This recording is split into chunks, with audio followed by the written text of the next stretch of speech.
Yogananda's greatest disciple, the story of an American millionaire turned yogi. Full audiobook. Welcome. What you are about to hear is one of the most remarkable and largely untold stories in the history of Western spirituality. This is the story of Rajarsi Janakananda, the man born James J. Lynn, whom Paramahansa Yogananda, one of the greatest spiritual masters to ever walk this earth, called his greatest disciple.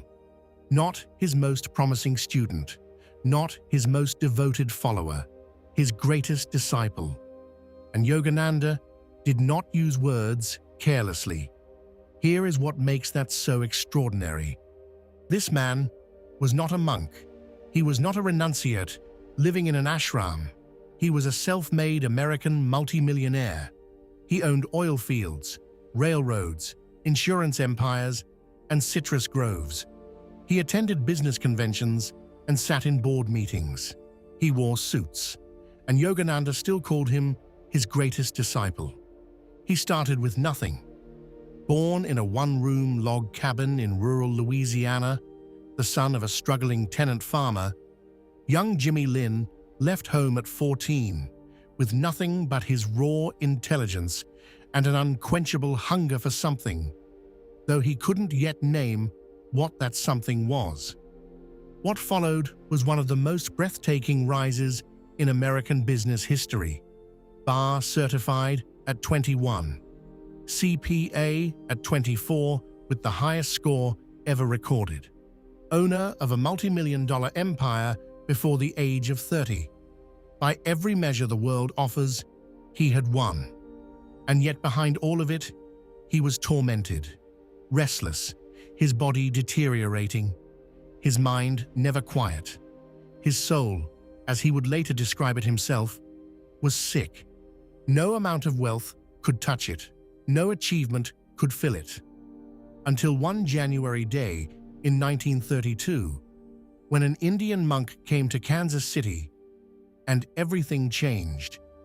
In this audiobook, you will discover what happened in the room the first time James Lynn sat in the presence of Paramahansa Yogananda, an experience so profound it permanently eliminated years of chronic nervousness in a single encounter. The letters Yogananda wrote to his disciple, letters of such prophetic precision and breathtaking beauty that they read less like correspondence and more like transmissions from beyond ordinary human awareness.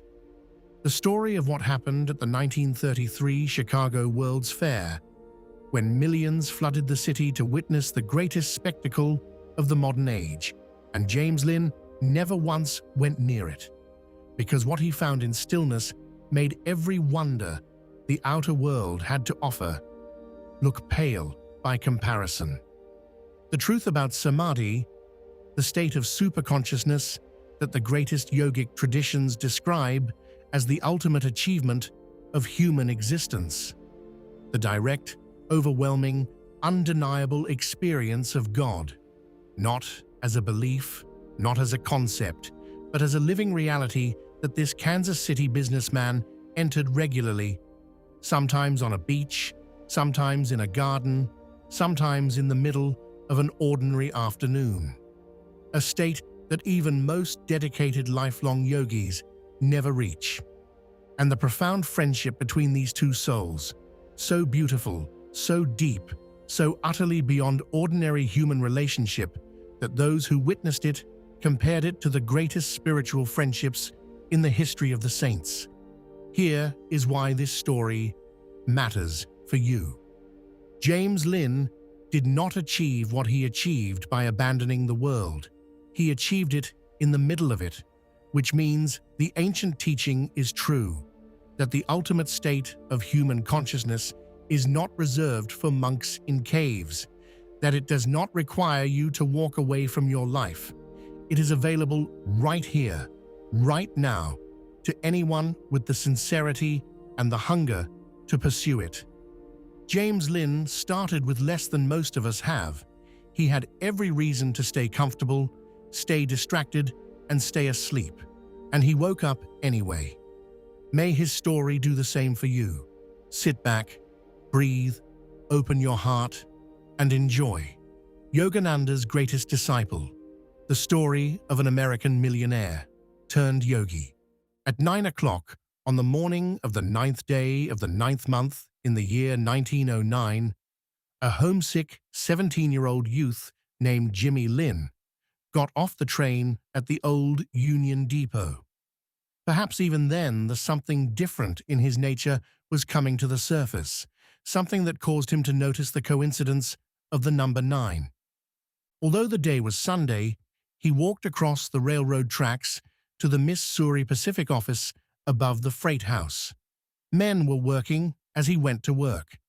Some 12 years later, the whole business community of Kansas City knew James J. Lynn, successor to U.S. Epperson, and owner, with a huge debt, of the insurance underwriting company for a large share of the lumber industry.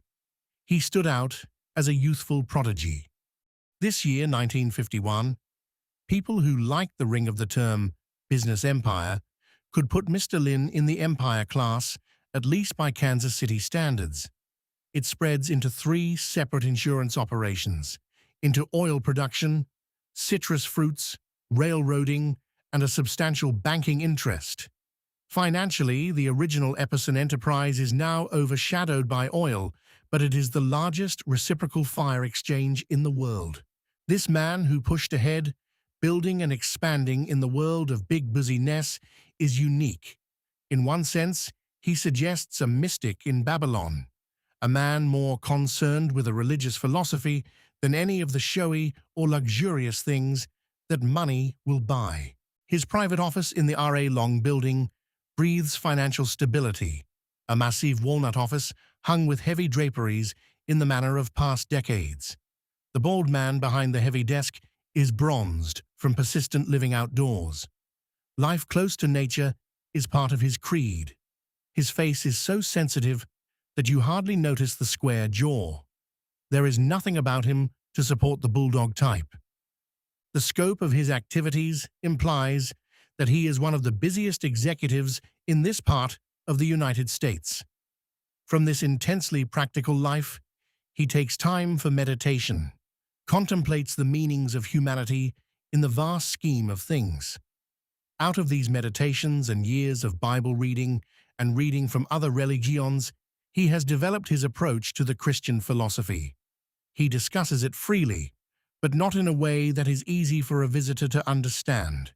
Superficially, the first meeting of the great guru and his chief disciple occurred in January 1932 in Kansas City, Missouri. At that time, Mr. Lynn attended the public lectures and yoga classes given by Master. Shortly after their meeting, Mr. Lynn was permanently relieved of nervousness. "Not until my experience of the healing light," he said, "did I realize that I had found entrance into a spiritual realm previously unknown to me. Can say it is wrapped up with the physical and mental side of daily living close to nature." To this writer, it suggests a return to the simplicity of Christianity in earlier times when people worshipped in the forests. The exercises which he takes outdoors, breathing, tensing, and relaxing exercises, may have been suggested by his reading of Oriental religions. This line of study started with a book by R. Stanley Jones, The Family Missionary in Asia 1. Most Kansas Cityans have driven past the 100-acre Lynn estate, which lies between 63rd Street, Maya Boulevard, the Paseo, and Prospect. For years, P.O. Pillay have mentioned it in connection with his 9-hole golf course. The golf course was abandoned some years ago. Beyond the fences and the shelter of dense foliage lie a forest, orchards, and vineyards. This is James J. Lynn's outdoor retreat from early spring to late fall. He stays close to the orchards from the early flowering time to the season of harvest and glows over the opportunity to give away fruits. In the forest are some 2,000 fine hardwood trees which antedate the encroachment of Kansas City. Winters he spends all possible time in Southern California, where he can continue to live outdoors. This is the type of life Mr. Lynn manages to find in the midst of the business hurly-burly. While he is nominally vacationing in California, he dashes back and forth to business meetings and the large conventions of lumbermen or automobile dealers, the men of the fields where he operates with insurance. World's largest reciprocal fire insurance exchange. His business for the lumber industry has multiplied itself many times to hold the rank of largest reciprocal fire exchange in any industry in the world. His somewhat similar type of reciprocal insurance for American motor car dealers is not far behind, and within the last 18 months, he launched a new stock company with full coverage for motor car owners. It approached the $1 million mark its first year and appears to be going far beyond that in 1951. This man, absorbed with things of the spirit, is a very active oil man. His operations spread over some 25,000 acres of leases in Illinois, Kansas, Oklahoma, and Texas. Financially, oil is the largest enterprise with a gross income from wells that now average around $2 million a year. In the Rio Grande Valley of Texas, he is a large grower of citrus fruits with 500 acres of grapefruit and orange groves. As a result of the freeze last January, there will be no fruit from the area for 2 years. But in good times, the income from 500 acres has run as high as $500,000 a year. A railroad job brought him to Kansas City, and he is a railroad man today, one of the small group of Midwesterners who moved to gain control of the Kansas City Southern and Louisiana and Arkansas railroads from Eastern interests, and to one of the first books on Indian philosophy read by Mr. Lynn was a volume by Mr. Jones, but Mr. Lynn told SRF devotees that he was introduced to Hindu thought through an English translation of the Bhagavad Gita. The 500-acre tract grows prize-winning oranges and grapefruit. Lodge the headquarters firmly in Kansas City. He is a banker, a very large stockholder, and chairman of the executive committee of the Union National Bank. And this is the man spiritually akin to ancient prophets. Men of a slant, only a shade different from his, came out of the desert to denounce the splendor and wealth of Babylon. The business rise of Jimmy Lynn is one of the sensational American success stories, yet different from most. From the beginning, his talents have been carried by a peculiarly sensitive human being, one who could never bear the thought of any man's ill will. He was born in 1892 near the crossroads village called Archibald, Louisiana. That long after the Civil War and the Reconstruction period, the catastrophe still gripped the family. Until Jimmy was 6, his father was a tenant farmer. Jesse W. Lynn, a neat man with a blonde mustache, worked hard to make up for all that had been lost. In the war, the family had lost all its lands and slaves. Grandfather Lynn had died from a wound received in the Confederate Army. Jesse Lynn had never been given the chance even for normal education. Eventually, the family came into possession of a 120-acre farm that had been salvaged by Jimmy's mother's family, the Archibalds, and that farm was held under a debt to the other heirs. Jimmy, the fourth of 6 children, took his turn, chopping and picking cotton, but he was the member of the family assigned to help his mother whenever she needed him. She was a dark-eyed little woman, packed with energy, Scotch-Prez, Biterian, and saving. Most of Mr. Lynn's memories of his parents are of the hours working by their sides. There was seldom time for relaxation. He still gets pecans from the trees he and his mother set out on the farm. His first reputation as a prodigy came at the age of 5. That was the year he went to the little log schoolhouse 2 miles away. He was too young to receive much attention from the teacher, so he memorized everything in the blue-black speller. One of the storekeepers at Archibald stood him on a cracker barrel to spell and give definitions. to the amazement of the loafers. Anything in the book, big words like incompatibility and incomprehensible, he spelled and rattled off the definitions of. "Well, I swan, and I'll be a salted dog," said the wise men of the corner store crowd. When he was a little older, he sat on the porch of this same store, selling fruit from the farm. Butter he delivered to regular customers who had no cows of their own. James J. Lynn, at 14, left, and at 17. At 14, he left home to make his own way in the world.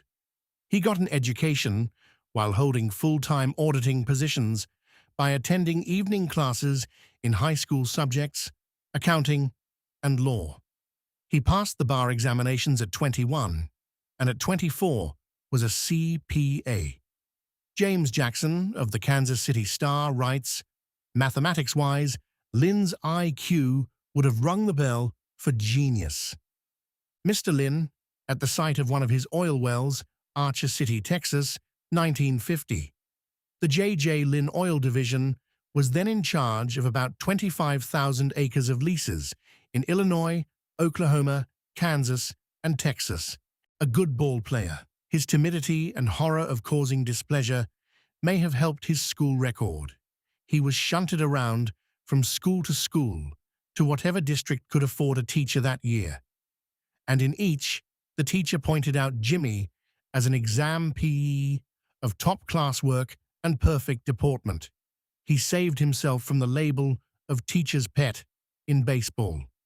The first game in which the Archibald boys were outfitted in regular baseball suits, they beat the older Mangumtown school team 10-2. Jimmy scored 4 of the runs, on his own, at the age of 14. The years Jimmy Lynn worked for the Missouri Pacific Railroad were unusual for one thing. When jobs were hard to get, there was always a station who wanted him. He started at the Archibald station in school time, sweeping out and keeping freight house in order for $2 a month. At 14, graduating from grammar school, he had a job at the Mangham Railroad Station and made his board and room doing chores at his cousin's hotel.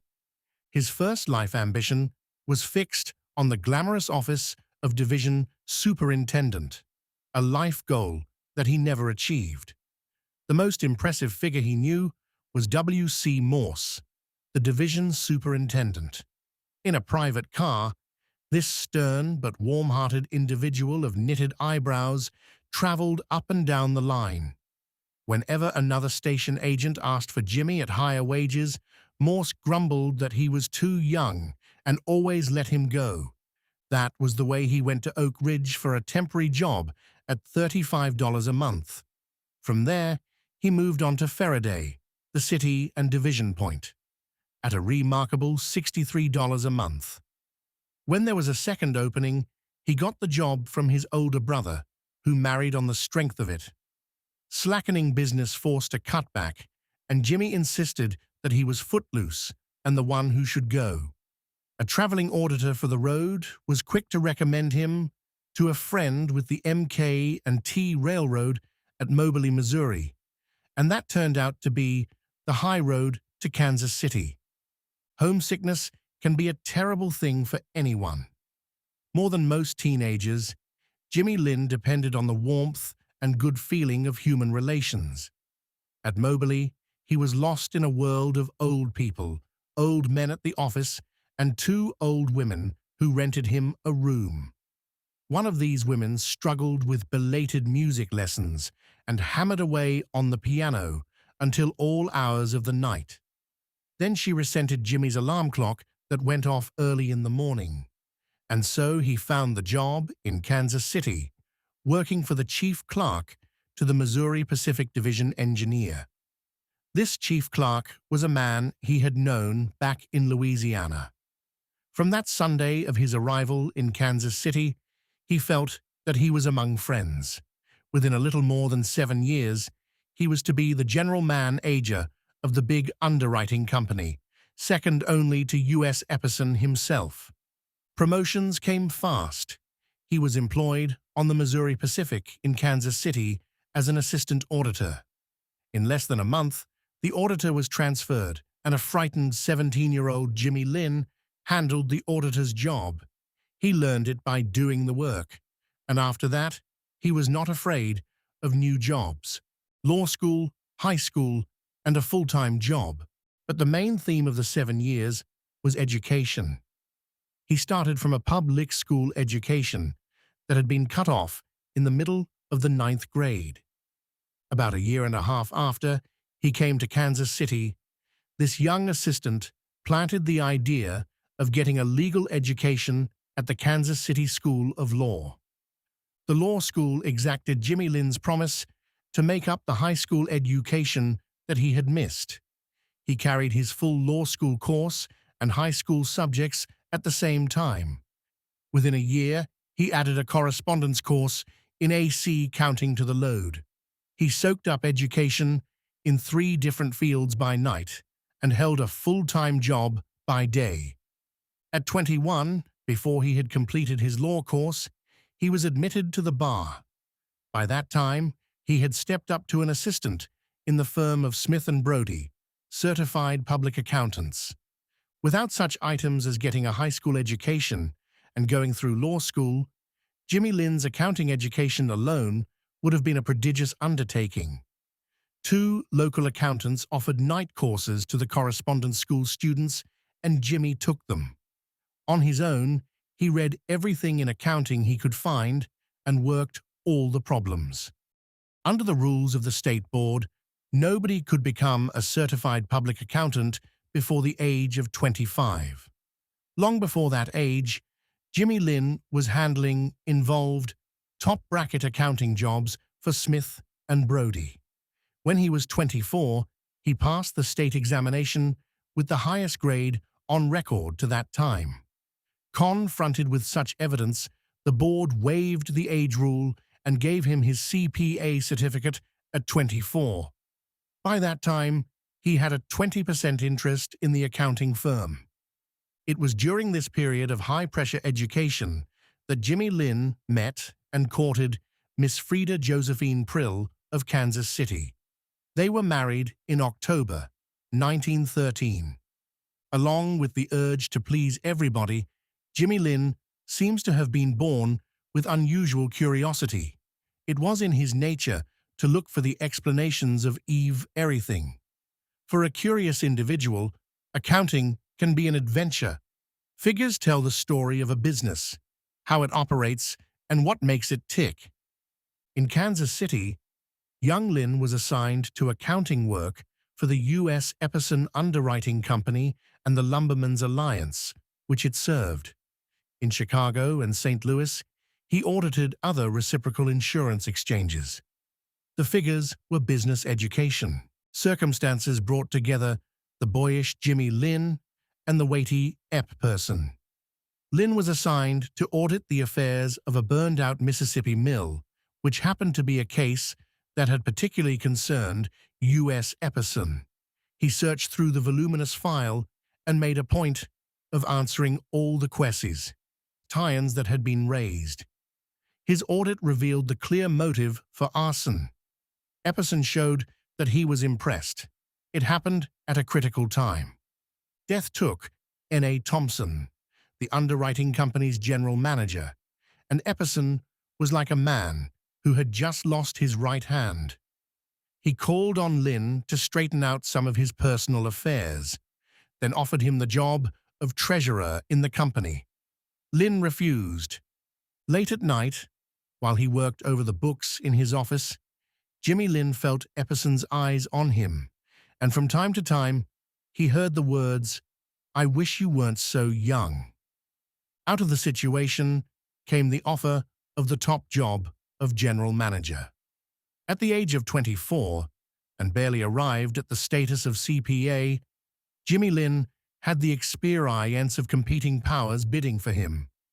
Epperson started with an offer of $5,000 a year and worked it up to an arrangement that amounted to $12,000. The salary was so precedent-shaking that Lynn was sworn to secrecy, and it has been a secret to this time.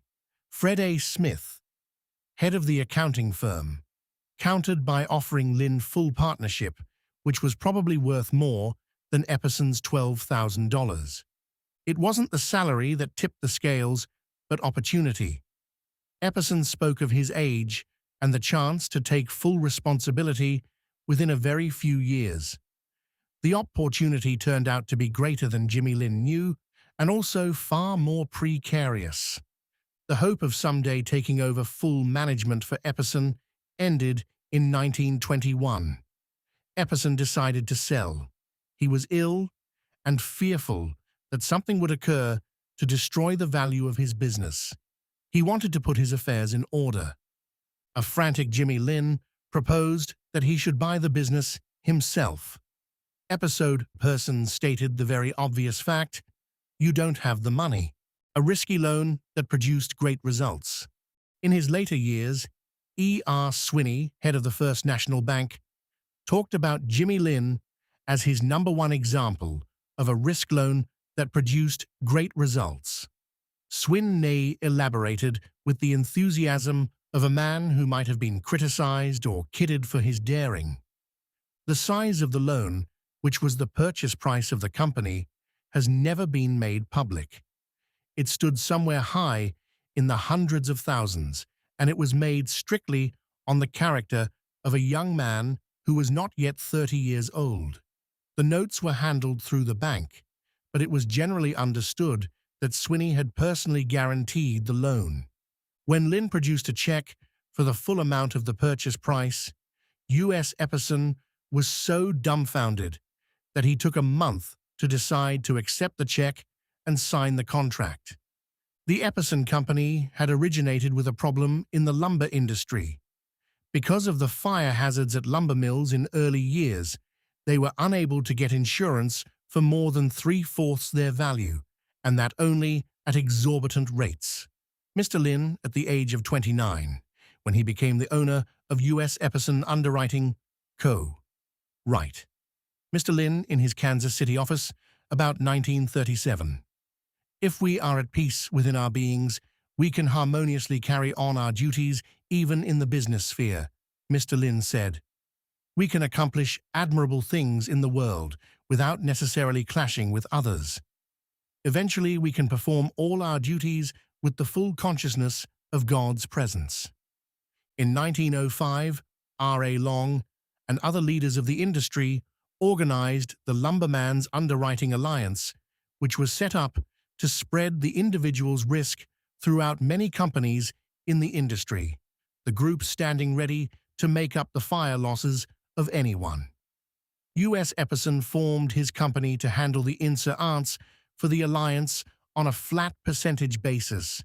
From the beginning, it was a choosy arrangement in which the poor risks were not admitted to the alliance. Those who took the necessary steps to protect themselves against loss received full insurance at reasonable costs. In 1917, when Jimmy Lynn became the Epperson general manager, the insurance premiums ran somewhere less than $1 million a year, and the resources of the Lumbermen's Underwriting Alliance were under $1 million. Today, the annual premiums are around $6 million, and the resources have grown to more than $13 million. Rapid progress under Lynn. A period of rapid growth started immediately after Lynn bought the Epperson business. He attributed it to the talents of people in the organization. These talents were encouraged by his policy of turning people loose to show what they could do, a policy that also involved paying salaries according to demonstrated ability. As summed up by one man who was there at the time, it was a case of opening the door to individual opportunity. The prodigious loan made by H.R. Swinney could have been paid in 3 or 4 years. Such were the profits from the stimulated business. When the loan was reduced to manageable size, Lynn chose to expand. The second year, he moved into the field of reciprocal insurance for motorcar dealers. They had formed their own universal underwriting exchange, which had 157,000.00 of premiums when Lynn took over the management. The exchange now has premiums of around $4.5 million, and it covers 1/4 of the factory-authorized dealers of the country.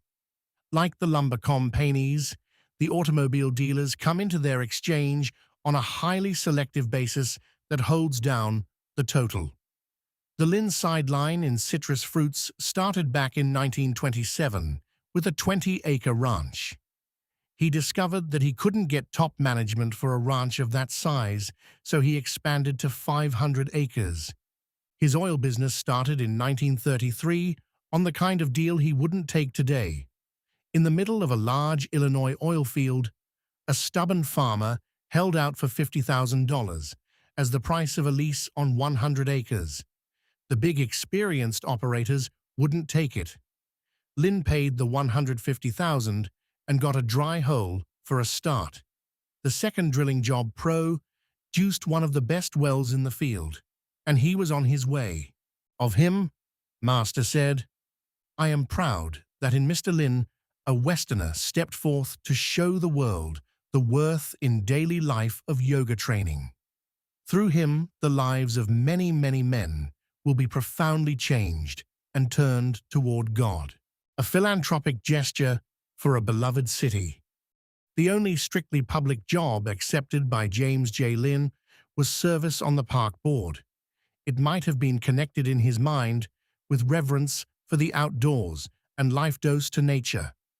After he had resigned from the board, he had opportunity to sell the tract of land on 63rd Street for an outdoor theater. It happened to be near the new 63rd Street entrance of Swope Park, so Mr. Lynn telephoned J.V. Lewis, the park superintendent. Lewis had been saddened by the thought of a private business beside the new entrance. "Well, the only way to make sure the park is protected is to put the land in the park," said Mr. Lynn. "I'm giving it to the city." Mr. Lynn, in meditation on grounds of SRF, Encinitas Hermitage, August 1953. He often said, "On the path of self-realization, one feels the divine life within him. He experiences the union of his individual soul with the universal spirit." Rajasi and Master in Pulpit of Self-Realization, Fellowship Church of All Religions, Hollywood, California, 1942. Whenever Mr. Lynn would arrive in Los Angeles from Kansas City, Master would garland the disciple in the Indian fashion. In a talk at the SRF Church in Hollywood on April 7, 1952, Rajasi said, "I am going to address you as the children of God, the children of Master, of the God that is in Master.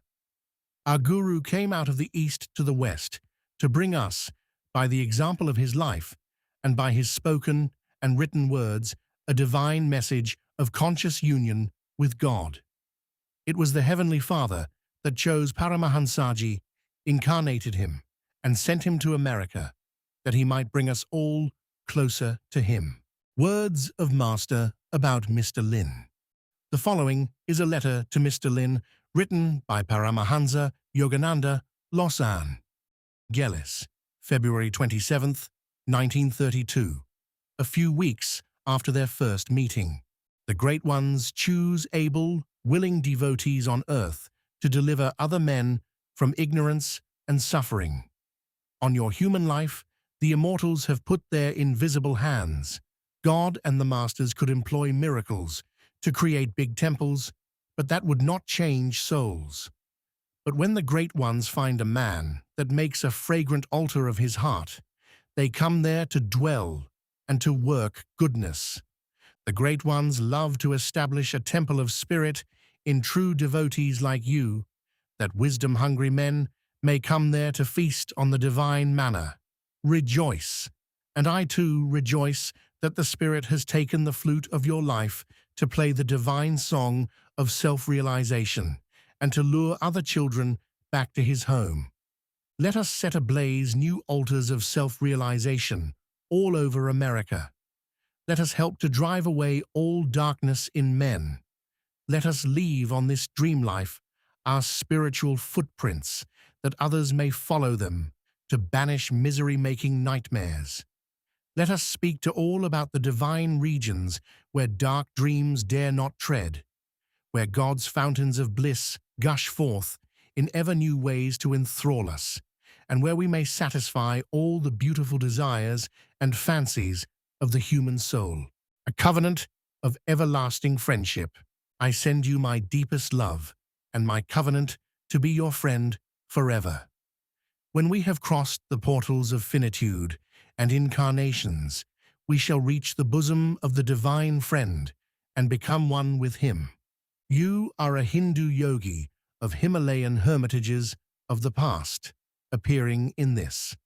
Life as an American prince, a Western Maharaj yogi that will light the lamp of self-realization in many groping hearts.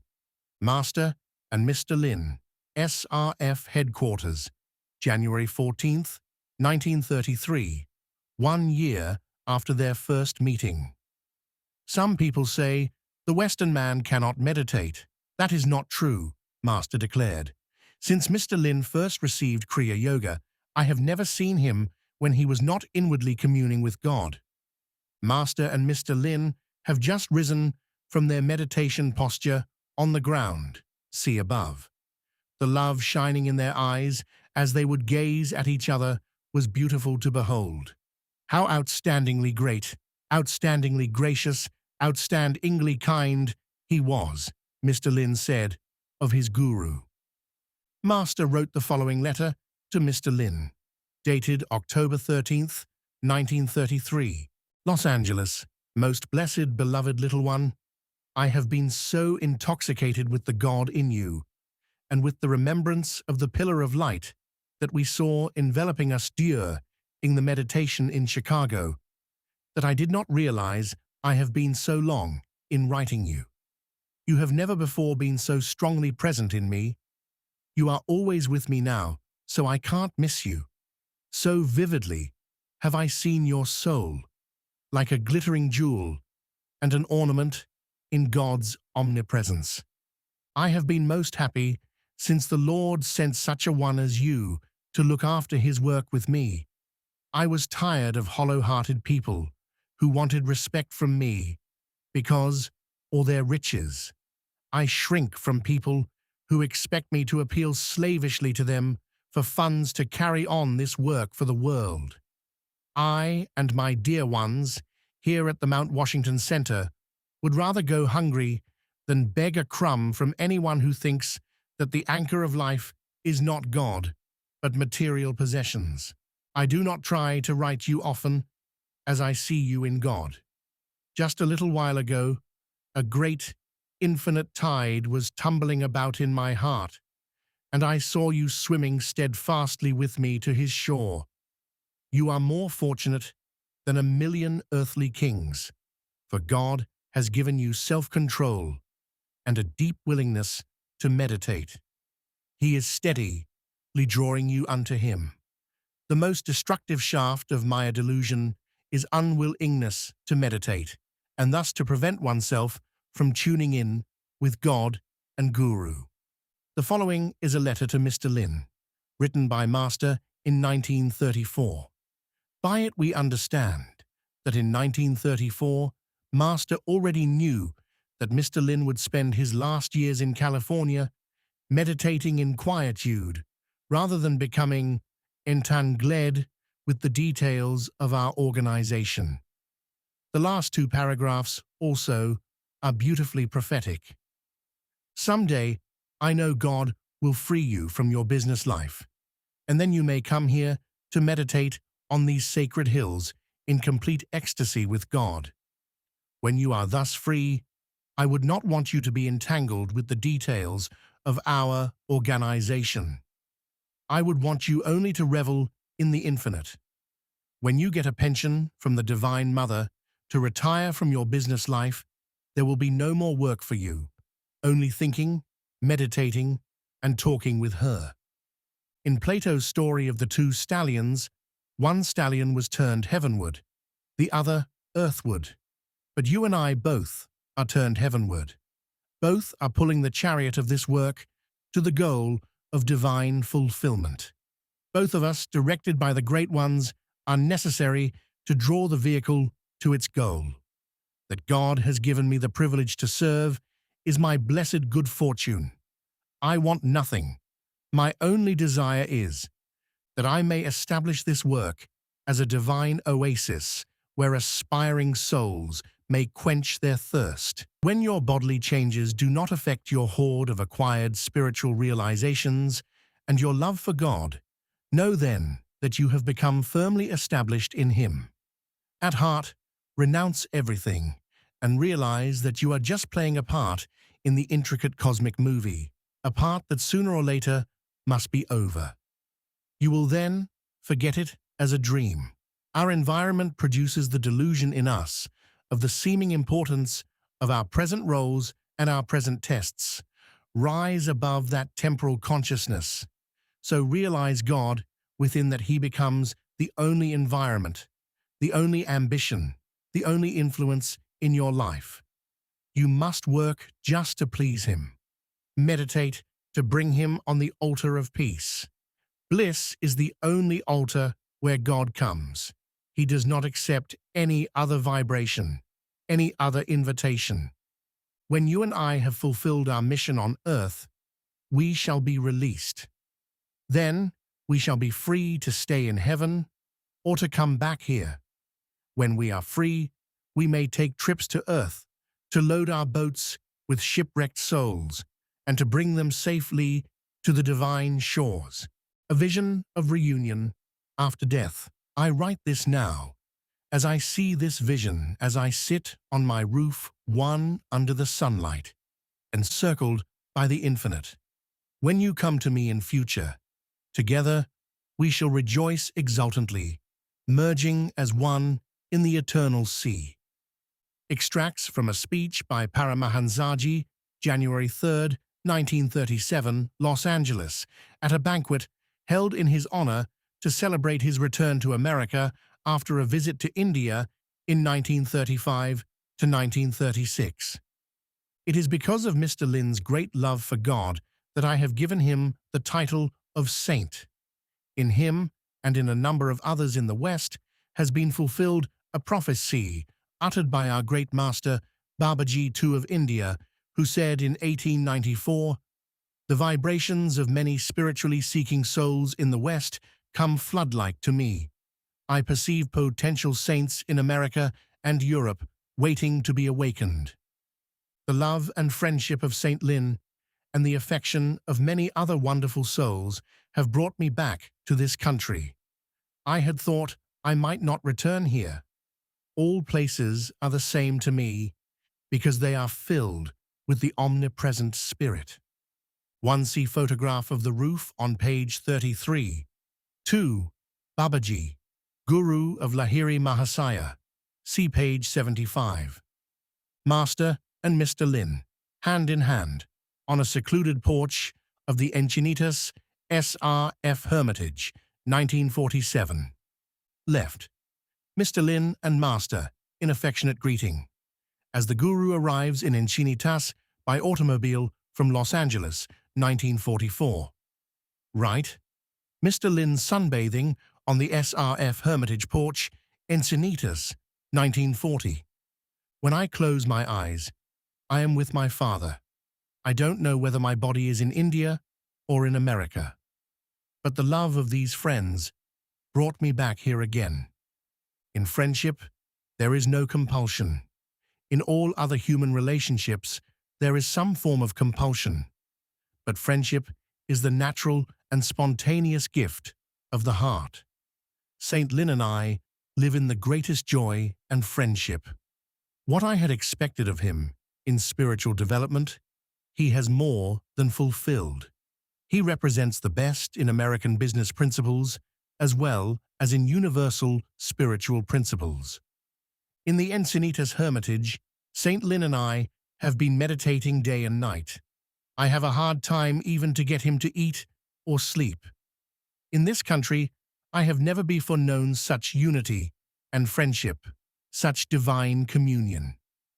Extracts from a talk given by Paramahansa at an SRF gathering, Los Angeles, California, January 18th, 1940. Of all the women I have met in America, I think the one who has found highest favor with God is Sister Janamata, 1869 to 1951.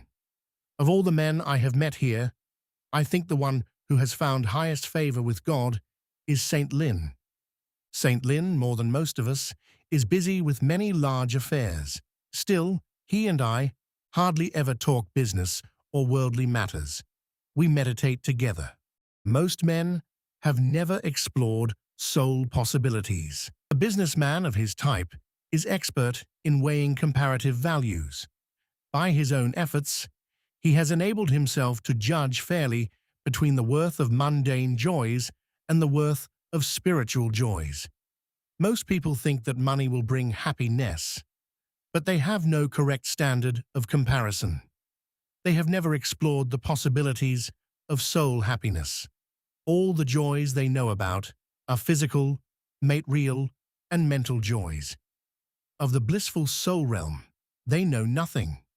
If, like Saint Lynn, they follow a scientific path, Kriya Yoga, that opens up the hitherto unknown route to the soul, all men will someday be able to declare, "Once I knew myself only as a body, now I know myself as spirit."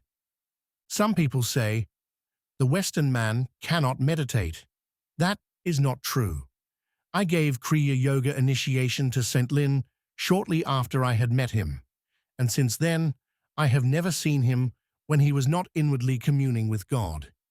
It is that most beautiful part of his nature which I enjoy. Whatever the subjects of our conversations, our meetings always end in deep meditation. Mr. Lynn on a sea-girt rock, Encinitas, 1936. The love of God is the only reality, he said. We must realize this love of God, so great, so joyful. I could not even begin to tell you how great it is. On the Lotus Pool, grounds of SRF Hermitage, Encinitas, 1938. Master said of Mr. Lynn, "In him, and in a number of others in the West, has been fulfilled a prophecy uttered by our great Master Babaji, who said, 'The vibrations of many spiritually seeking souls in the West come flood-like to me. I perceive potential saints in America and Europe, waiting to be awakened.'" Saint Lynn prefers meditation to seeing Chicago's World Fair. I remember, for instance, an occasion in 1933. I went to Chicago to give a lecture at the Parliament of Religions that was a feature of the Great World's Fair. Saint Lynn left Kansas City at the same time in order to meet me in Chicago, but he came only to meditate with me. While millions of people poured into the city to see the wonders on display, Saint Lynn never went near the fair. Everyone who takes the spiritual path seriously will find that Kriya Yoga will take him as far as he wants to go, to God himself. The Lord has no favorites. To him who loves God, to him he surrenders. But he cannot be known except through communion. No matter how many good works you do, no matter how much service you render to humanity, no matter how vast your philanthropies, they are not enough. To know God, direct communion through meditation, is necessary, wooing the divine First Lady of the universe. God is like a beautiful, high-born, inaccessible princess. Many men seek her hand in marriage and send her magnificent gifts, but the one who wins her does more than the others. By the exercise of long, patient ingenuity, he succeeds in meeting her, and finally, in convincing her of his eternal love. The case is similar between the truth seeker and God. No outward gestures, however grand, convince the divine great lady that the devotee will die of unrequited love unless he can meet her. That conviction may be conveyed to her only face to face. Kriya Yoga is a sacred password that opens the doors of the palace and secures the longed-for audience. The following is a letter written by Paramahansaji to Mr. Lynn, dated May 5th, 1940. This letter is written on your birthday to tell you how much India and I appreciate the precious gift of the Father in your birth. You were born for the sake of world upliftment. The good that has passed by your instrumentality through the self-realization work is appreciated not only by India and by those who know you here, but also by the Heavenly Father. I especially appreciate your birthday, for besides being a gift to the world, you are a personal gift from God to me of the highest, sincerest, and sweetest friendship. And this is my prayer, that in my eyes you stand higher and higher in esteem and love, becoming continuously more spiritually progressive, that I may ever relate the same to my Father, He who has delegated me on earth to usher you in love's chariot to His everlasting kingdom. May your example be a beacon light of inspiration to spiritual seekers on earth and in the astral world hereafter. May your life be the model after whose ideal pattern devotees of East and West will shape their own lives. My soul expresses this perception about you. On this, your birthday. The following are excerpts from a speech given by Paramahansa at an SRF gathering in Los Angeles on June 29, 1941. I have accepted students in all stages of spiritual development and have tried earnestly to train many of them. Some have failed on the path, but a large number have fulfilled their promise to God. The extraordinarily fast progress toward emancipation shown by a few devotees like Mr. Lynn is a source of deep happiness to me. One moon gives more light than countless stars. I know how religiously Mr. Lynn conducts his life. He doesn't drink or smoke. He follows a simple diet of vegetables and fruit juices. He leads a celibate life. He doesn't go to the movies. For recreation, he sits on the grass and meditates on the divine. His whole existence is an exalted one, even though he attends to heavy business duties and is required to travel extensively in connection with his business responsibilities. He has had many temptations thrown in his way, but he has not succumbed to them.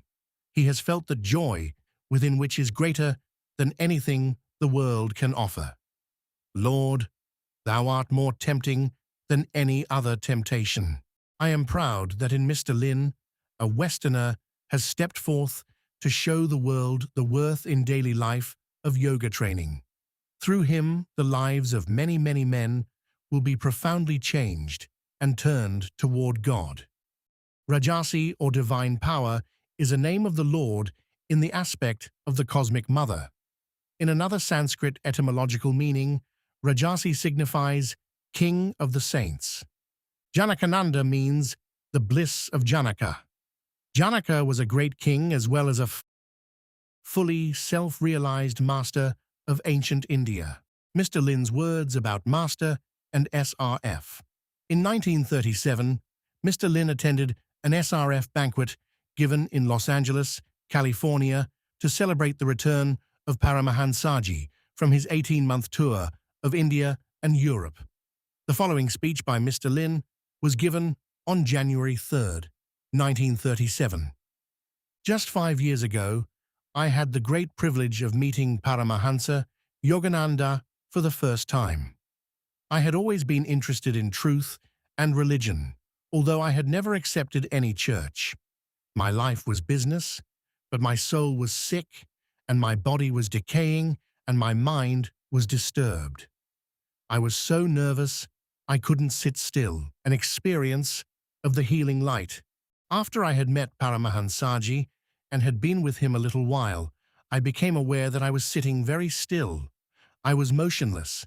I didn't seem to be breathing. I wondered about it and looked up at Paramahansa. A deep white light appeared, seeming to fill the entire room. I became a part of that wondrous light. Since that time, I have been free from nervousness. I found that I had discovered something real, something immensely valuable to me. I had had to be sure. Not until my experience of the healing light did I realize that I had found entrance into a spiritual realm previously unknown to me. The beautiful thing in these teachings is that one doesn't have to depend on blind beliefs. He experiences. He knows, because he experiences. Ordinarily, man is conscious only of his thoughts and of the material world that he can smell, taste, touch, see, and hear. But he is not conscious of the soul deep within him that makes it possible for him to think and to cognize the outer world through his senses. He doesn't know anything about that which is behind the scenes, just behind the thoughts and senses. One should learn to realize the presence of this life, the real life, and attain the union of his own consciousness with that life. Wealth without wisdom cannot give joy. Before I met Paramahansaji, the thought had not occurred to me that man could be conscious to a fuller extent than I was at that time. Yet, having enjoyed the things of the world, I had come to a point of distress, because, as I said a moment ago, my soul was sick and my body was not well. Nothing seemed to satisfy me. If you have had an opportunity to observe the rich, those with vast possessions, you have found that most of them are discontented and unhappy. Wealth without wisdom cannot give joy. All of us are seeking joy in life. In everything we do, we are seeking happiness.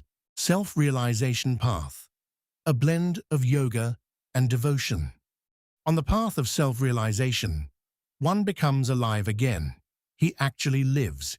He feels the divine life within him. He experiences the union of his individual soul with the universal spirit. The self-realization path, as taught by Paramahansaji, is scientific. It is a combination of yoga, a science that is practiced within one's own being, and devotion to God. Together, yoga and devotion will bring man to a realization of his own divinity. Religion can have but one purpose: knowledge of one's own life as the omnipresent life. That attainment is heaven. From my own experience, I am firmly of this opinion.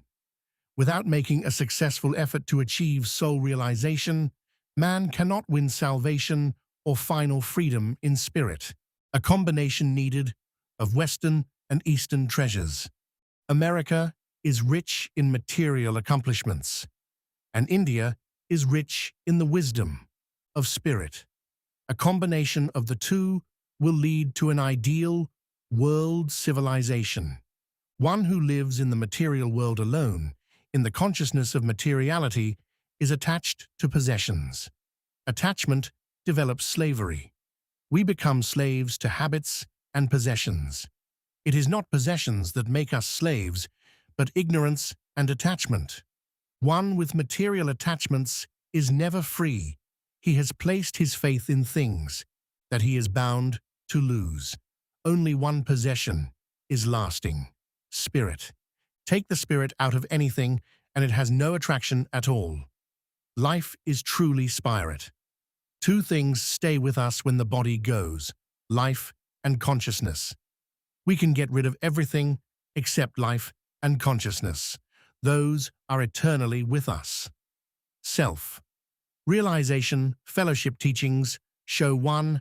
How to develop a proper consciousness, an awareness, and inner experience of spirit.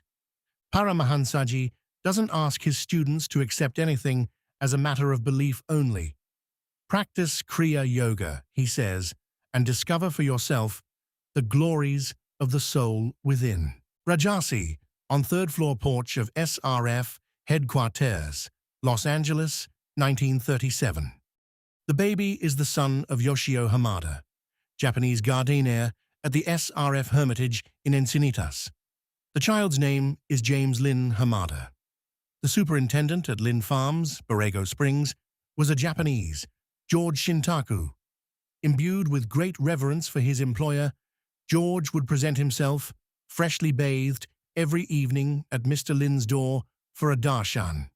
The blessing that one receives in gazing on a saint. Paramahansaji, embodiment of love. A master is like an angel of God. In our beloved Paramahansaji, we have one who is the very embodiment of love and unselfishness. He is the possessor of divine joy. His contact goes back to a chain of illumined masters. 1. 2. The Western mind. This statement may sound a little strange, but it is true. The masters are linked, one with another. They have contact with the spirit, and through their powers, that spirit is transmitted to other men. What a blessing it has been for us that India, a country that many people think of as a land of snake charmers, sent to our shores a master who can help us to achieve God-consciousness. Those who commune with spirit know a beauty, a sweetness that is not experienced in any other way. How heavenly it is to enjoy the company of a saint. Of all the things that have come to me in life, I treasure more than all else the blessings Paramahansaji has bestowed on me. The ancient Hindus developed a soul science. I must admit, I was prejudiced at first. Once I was one of those who thought of Hindus as snake charmers.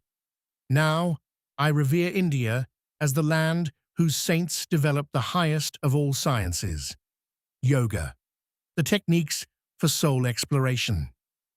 Extracts from a speech delivered by Mr. Lynn, January 8, 1938, Encinitas, California, at the first anniversary celebration of the founding of SRF World Brotherhood Colony in Encinitas. I would rather keep silent than say very much. I would rather feel and realize than talk. But today, I would like to tell you a little bit about the blessings that come to one from self-realization fellowship teachings. The first blessing is calmness. We cannot have peace without poise. In 1932, when I first met Paramahansa Yogananda, I was afflicted with extreme nervousness. Since that time, one of the greatest joys that has come into my life is serenity. Everyone I now know can be calm and peaceful. 1C page 75. On grounds of SRF Hermitage, Encinitas, 1940. Paramahansa Yogananda said, Mr. Lynn and I live in the greatest joy and friendship. What I had expected of him in spiritual development, he has more than fulfilled. He represents the best in American business principles as well as in universal spiritual principles. Mr. Lynn, 1947. He was close to nature. Healthful sunbaths in the privacy of the Hermitage grounds were a daily feature of his visits to Encinitas. His was truly a balanced life, the ideal of the sages. He was successful in the business world and on the spiritual path. He never neglected his body. For its sake, he formed every good habit of diet, outdoor living, and physical exercises, as taught by Master. As a boy, I lived in the country. I had some hound dogs whose sense of smell was very keen. Every time they smelled the game they were tracking, they would give a yelp. That is how people of the world have sensations of pain or pleasure. They have not learned that true life and joy do not depend on sensory experiences. We must find the source of happiness and joy, and that source is God. The blessings of self-realization. Fellowship teachings. Another great blessing that comes to the SRF devotee is physical and mental health. If our minds are unsettled and uncontrolled, eventually our bodies will be disturbed. We will burn up energy faster than we can receive it. Our minds will be like the inconstant flicker of a candle. In that state, we cannot be peaceful, happy, or calm. Until we release our minds from a sense of constant strain, we are unable to enjoy true health. We think our life depends on breath. We believe we have got to be breathing all the time. In a room where the air is not fresh, we get sleepy and lose our energy. But an SRF yogi learns how to calm and control the breath. How wonderful it is to be able to sit perfectly still without breath and to live directly on the cosmic energy that is all about us and within us. If that is not a blessing which a man should give his life to find and enjoy, I don't know what anyone could rightly call a blessing. Consciousness is the one thing that we can never get away from. It is the one thing that is ours and that nobody can deprive us of. It is the gift of our Creator. It is God Himself residing within us. India has concentrated on understanding the consciousness of man. The right state of consciousness, devotion to God, and following Kriya Yoga technique as brought to us from India are a sure way to happiness. In a very short time, the teachings of Paramahansa Yogananda can make a greater contribution to our lives. Health, happiness, peace of mind, and realization of the fullness of our being. Then can all the comforts offered by the developments of material science. Man is not God, but God is in man. The sooner we realize that He dwells in us, the sooner we come to the realization of what our real life is.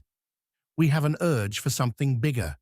We don't know what it is, but it is an urge for happiness and joy, happiness that lies within us. We cannot find it until we discover it within the soul. Honor due India for her spiritual investigations. India, in the person of one of her great masters, Paramahansa Yogananda, has brought to us this priceless knowledge of soul realization. How grateful we should be to a people whose greatest men down the centuries have given their lives, have renounced everything else in order to explore the divine potentialities in man. Mr. Lynn in Samadhi, Superconsciousness, summer of 1936. The site for 2 meditation caves facing the Pacific Ocean was being dug on the grounds of the newly built SRF Hermitage, Encinitas, California. No longer does it make much difference whether or not I have anything from the external world, Mr. Lynn said. I have learned to live by inward joy. It is the most beautiful thing that life can offer. Master and Mr. Lynn playing with a toy airplane that was a Christmas gift from the guru to the disciple. Photograph taken on a porch at the Hermitage, Encinitas, 1947. What India has given us today in Paramahansaji's teachings is worth more to us than anything we could give to India in exchange. Today, the Western man is in dire need of a spiritual technique for developing his soul resources. 1. That technique is Kriya Yoga, an ancient science brought to us for the first time by a master from India. If everything man can possess is outside of him, and if everything that creates impressions on him comes from outside, could he be said to have a true life of his own? He must go within to find true life. I have learned to live by inward joy. Those of us who are open-minded enough and sincere enough to investigate the truths that Paramahansaji exemplifies are certainly the most blessed people of America. I see that from my own experience. From following the SRF teachings, I have received calmness, peace, joy, wisdom, and all the other blessings of life. No longer does it make much difference whether or not I have anything from the external world. I have learned to live by inward joy. It is the most beautiful thing that life can offer. After you have reached that state of soul happiness, you can melt yourself into spirit, a blissful state beyond the finite comprehension. And that joy is the one thing that we are all in search of. It is the one possession that man pursues from life to life. Wherever he goes, he will search for that divine happiness.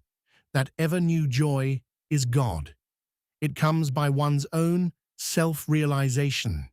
And when a man attains self-realization, he naturally has fellowship with his brothers because he knows he is one with all. May I ask that all of you stand as a tribute to our Paramahansa Yogananda. We are paying homage to the great soul that resides in the body sitting here, but he is not confined to a fleshly frame. That is just the state in which we see him with our physical eyes. If our hearts are receptive, we glimpse much more in him than we can see and touch with the senses. If our consciousness is attuned to spiritual truths, we perceive in him some thing that is beyond the power of the senses to detect the divine life. I appreciate your getting up to pay tribute to this great man, this spiritual teacher who has the wisdom that surpasseth understanding. One out of every 12 children born in the United States will spend some time in a mental institution, according to a report published on March 7, 1955, by the Hoover Commission on Government Reorganization. The report states that more than half the hospital beds in the nation are now used by the mentally ill. Editor. The following are extracts from a talk given by Mr. Lynn at an SRF Garth. The perfect fulfillment we are all seeking will come to us through self-realization. And what is self-realization? Consciousness of God, inner perception that your very life is God. That awakening of awareness will come to you when you are able to contact God through the teachings of a true guru. Jesus said, "I do nothing of myself." He gave the credit to God. The man of wisdom claims nothing for himself. He is without ego. He realizes that God is the only one that does anything. His alone is the power. In the SRF path, we don't give up anything worthwhile. We actually find that for which we have been constantly searching. We will never be content until our deepest search is rewarded. It is through the teachings and blessings of a master, our master, that we may receive that which we seek. Our business duties may be carried on harmoniously. If we are at peace within our beings, we can harmoniously carry on our duties even in the business sphere. We can accomplish admirable things in the world without necessarily clashing with others. After our day's work is over, we can retire within to be with God again. Eventually, even in the business world, we can perform all our duties with the full consciousness of God's presence. If we are calm and peaceful, come what may, success or seeming failure, we remain even-minded, feeling the certainty that His will is being done. If we could gain the whole world and have nothing else but the world, we would not find happiness. Earthly possessions cannot bestow peace and joy. God can. Divine consciousness is that which is the essential part of our being. It is possible to realize that. It is possible to experience it. We don't have to take anyone else's word for it. We may realize ourselves as partaking in the life of God Himself. We need not separate ourselves from Him. After one has experienced the divine consciousness, he enjoys it immeasurably more than he enjoys anything else. I have found that nothing the world can give me is comparable to the joy of meditation and the consciousness of God's presence. We have to make the effort ourselves, but if we allow our will to be led by the wisdom of a master whose will is in tune with God's, the master then seeks to guide our will in such a way that we travel swiftly on the road back to divinity. The chief difference between a worldly man and a saint is that the wise man has attuned his will to the divine will. 1 John 8:28. Master's Last Christmas Dinner Celebration, SRF Headquarters, Los Angeles, 1951. A few weeks after he entered Mahasamadhi, a great yogi's conscious final exit from the body, he is seated here between Rajasi, near Christmas tree, and Dr. Lewis. The man seated at extreme right is Mr. E. Dickinson, whose story of a silver cup is told in Autobiography of a Yogi. Rajarsi Janakananda and Dr. M.W. Lewis, standing in front row center with a group of SRF devotees on the Hermitage lawn, Encinitas, July 28, 1952. A few days earlier, at the SRF convocation in Los Angeles, Rajasi had given Kriya Yoga initiation to 400 SRF members. We say that God is omnipresent. The word omnipresent has only a vague meaning for most people. Could it be otherwise when they must imagine it only? Imagination cannot convey the sense of omnipresence. Only experience can do that. True spiritual experience is realization of the very presence within us of the infinite God. We don't have to feel that the consciousness of Jesus was different from that of any God-illumined master of India. The real master, whether in India or in this country or anywhere else, is he who is one with God. He has united his soul with him. The power he manifests is simply the divine current flowing through him. All illumined men live in the same divine consciousness. After soul realization, we may read all scriptures understandingly. Otherwise, we don't get the true significance of words of the prophets. You will find that all scriptures confirm the teachings of every great master. The Bibles of the world confirm everything that Self-Realization Fellowship undertakes to teach us. There is no essential difference. It is within the power of every one of us to attain true wisdom. We have to make the effort. It is up to us. We must meditate to attain deep faith. After we have received the first contact of God, we should then seek to develop the contact into a greater and greater consciousness.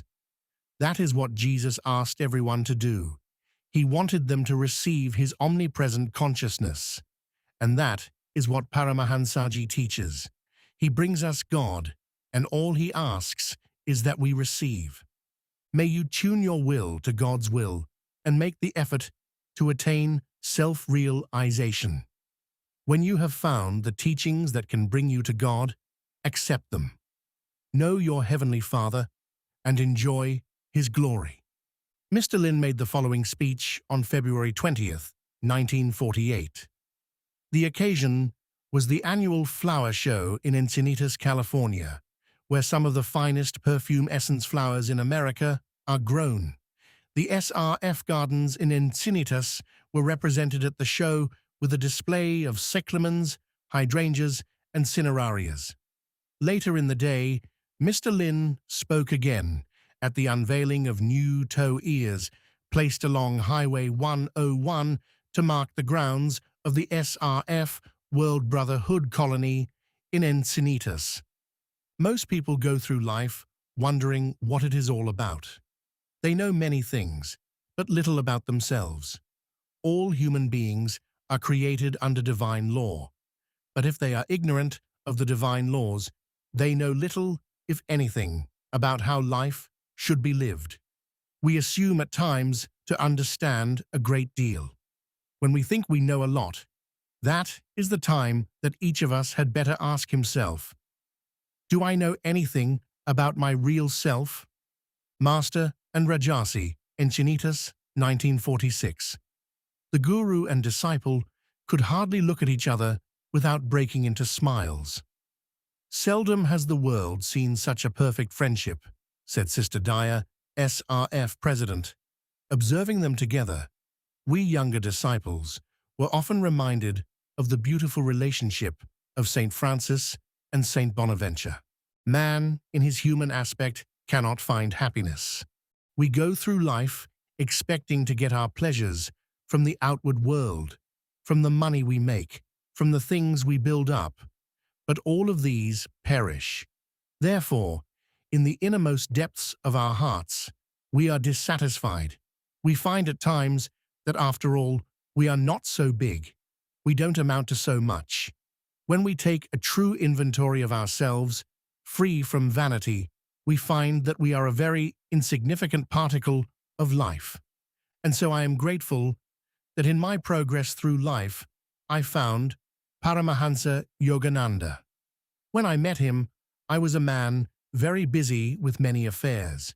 I thought I had accumulated some of the worthwhile things of life, yet I was not happy. I had found that everything I obtained lost its value. When I had obtained it, its attraction disappeared.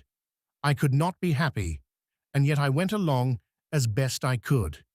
I never thought that someday I would find a great teacher who could give me an understanding of myself. The blessings I have found through Paramahansaji.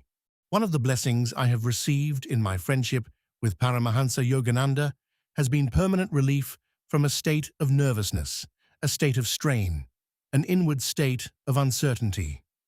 I have gained calmness, peace, joy, and a sense of security that cannot come to anyone until he has found the true security of the soul.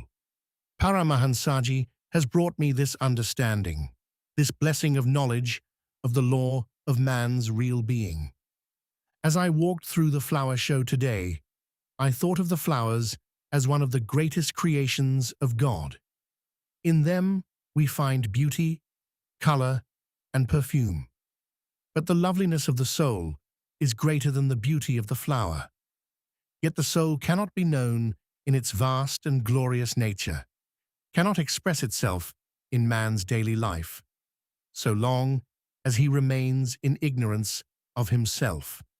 Man is an intelligent being, a wonderful being, but he must be conscious of himself, of his true nature. When our consciousness is limited to the senses, we are not aware of our real being. Yoga is the science of the soul. Yoga is the science by which one unites his soul with spirit. A yogi is one who employs definite meditation techniques in order to realize his true nature of soul, united forever with the absolute spirit, or God. Without such knowledge of the soul, we are not capable of understanding the laws under which God has created us. In the knowledge and wisdom that Paramahansa Yogananda brings to us, we are able to realize, consciously feel, and know unshakably that our soul is one with spirit. What greater blessing, what greater assurance one could have. After the passing of Paramahansa Yogananda on March 7th, 1952, Mr. Lynn assumed the presidency of SRFYSS and was thereafter called Rajarsi Janakananda, the name Master had chosen for him. Rajasi gave the following talk at SRF India Hall, Hollywood, California, on April 7th, 1952. The occasion was a banquet, attended by 250 SRF students, celebrating the first anniversary of India Hall. The structure was designed by Master and built in 1951 by SRF devotees. I am going to address you as the children of God, the children of Master, and the God that is in Master. Our Guru came out of the East to the West to bring us, by the example of his life and by his spoken and written words, a divine message of conscious union with God. It was the Heavenly Father who chose Master, incarnated him, and sent him to America that he might bring us all closer to him. Who is a master? A master is not a master of somebody else. He is the master of himself. That is the truth we should recognize. We should be masters of ourselves. Even God does not try to master others. He has given us life, consciousness, and free will to live the divine life if we choose. We cannot live in peace of perfection without a sense of our oneness with God. All masters speak the same truth. The Christian scriptures give us the same teachings that Master brought to us. The words of all true sons reveal the one Father.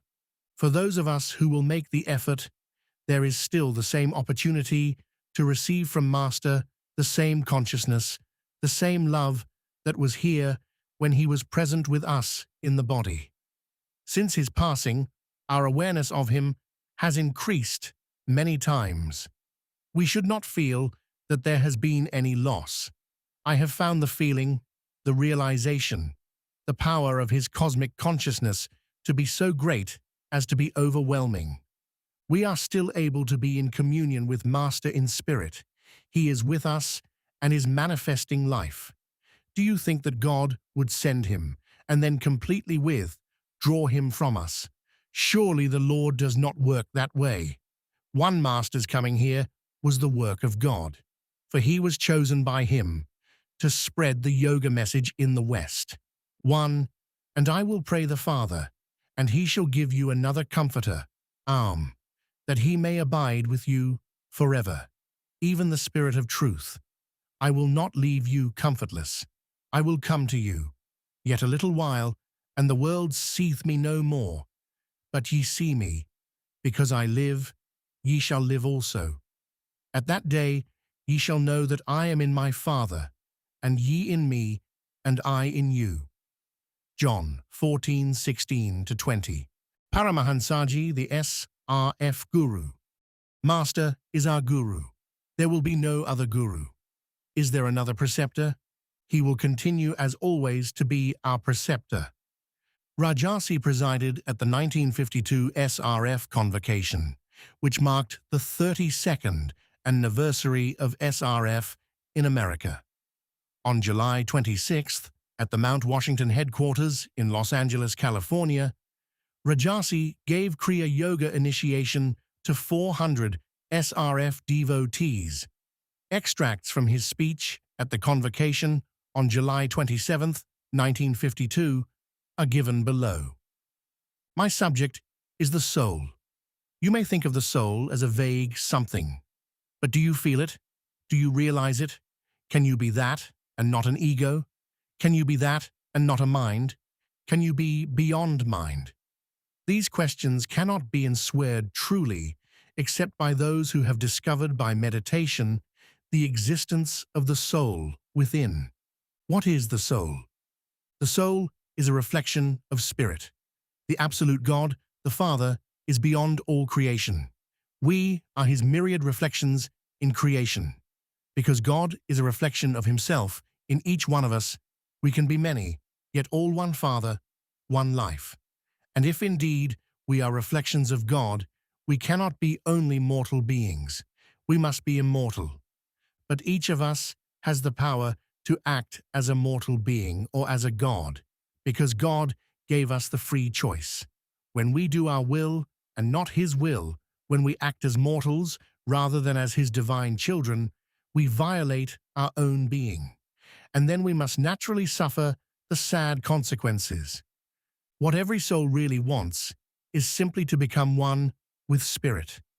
We yearn to be that life, that joy and love which Master brings to us. Even when I say anything about that life, I feel the presence of Master. He is here. It is impossible for me to speak without feeling this joy of Master's presence. He is not a body. He is not a mind. He is spirit. He is life. I don't care to talk much. I enjoy being this life, this spirit, this reflection of God that Master brings to us. He is right here. Master is this joy that I feel. Master brings us this joy, this great power of spirit. That love of Master's, that love surpassing human understanding, is the love of God. That love is ours. That love is spirit. Follow the plan that Master taught. You should follow the techniques, the suggestions, the plan, the way that Master brought and gave to you to take you away from the ego, to relieve you from the consciousness of the burdensome body and from the restless mind, to take you into spirit, into God. Be one with that. The greatest sin is ignorance, ignorance of the divine. But you may discover for yourself this joy, this love of Master's, of spirit. No love was ever so great, so joyful, and he is pouring this love into you. Receive it. You must learn his way and develop your insight. Know the power that Master is manifesting. It is real. It is not a matter of imagination or of mere intellectual speculation. It is the eternal foundation of your true being. You must know it. Master brings you the way. When you receive him, you will lift yourself into the light, the grace, the wisdom of God. Mr. Lynn and Master, Christmas Day, 1936. The photograph was taken at a banquet at SRF headquarters, Los Angeles. Master had just returned from a visit to India. Mr. Lynn is wearing two gifts from his guru, a Gandhi cap and a long shawl from Kashmir. Mr. Lynn said, "I revere India as the land whose saints developed the highest of all sciences, yoga, the techniques for soul exploration. How grateful we should be to a people whose greatest men, down the centuries, have given their lives, have renounced everything else in order to explore the divine potentialities in man. America is rich in material accomplishments, and India is rich in the wisdom of spirit. A combination of the two will lead to an ideal world civilization." The following was Rajasi's Christmas message in 1952 to all SRFYSS devotees. With deep joy in my heart, I extend greetings to you at this blessed Christmas season. Seldom before have men so needed to experience the true meaning of Christmas, consciously to receive in their hearts the omnipresent love, the joy, the peace of the Christ consciousness that we celebrate in the coming of Jesus. Through the blessings of the Masters and our Guru Paramahansa Yogananda, and through their self-realization fellowship teachings, my eyes have been opened to the inner spiritual beauty of this season. My heart has been filled with the great love of the omnipresent Christ. It is my humble wish to share with you this divine love and joy. In our hearts and minds, let us gather around the Christmas tree of the world and pray with Jesus Christ and our gurus that their message of peace, forgiveness, and love to all mankind on receptive ears. May all peoples awaken to the light of truth and understanding. Let every heart sing with the angelic chorus, "Glory to God in the highest, and on earth peace, goodwill toward men." Mr. Lynn on beach at Encinitas, 1937. He said, "In the knowledge and wisdom that Paramahansa Yogananda brings to us, we are able to realize, consciously feel, and know unshakably that our soul is one with spirit. What greater blessing, what greater assurance could one have?" The following message from Rajasi was read to SRF Center leaders at the convocation in Los Angeles, August 1953. To you, the center leaders, I am deeply grateful for the wonderful ways in which you are holding aloft the torch of self-realization that was first set alight in his land by our incomparable guru, Paramahansa Yogananda. High responsibilities of SRF center leaders. Our center leaders are entrusted with a very special privilege and divine responsibility. All of you, I know, are striving to express in your daily lives the perfect conduct and high ideals that our beloved Master taught by precept and by lifelong example. Let your light so shine before worldly men that they will be inspired to emulate you and thus to regenerate their own lives through Kriya Yoga. To serve as center leaders for the pioneering spiritual movement of self-realization fellowship is not always easy, but the reward is great. God bless you all.